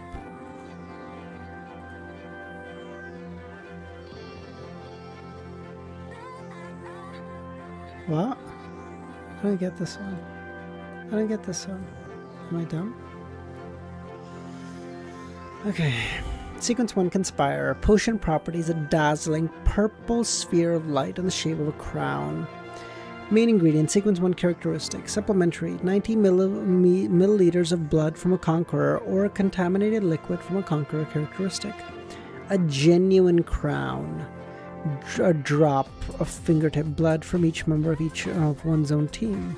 9 heads of powerful enemies, at least demigod.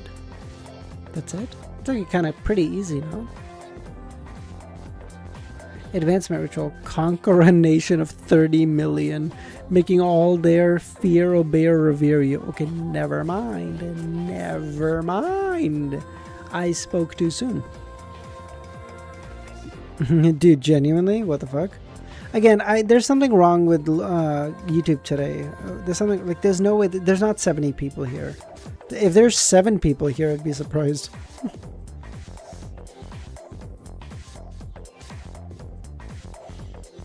Alright guys, that's it. We'll call it there. Y'all have a good rest of your day or nights, and I'll catch y'all tomorrow. 2 more days. 3 more days. 3 more days.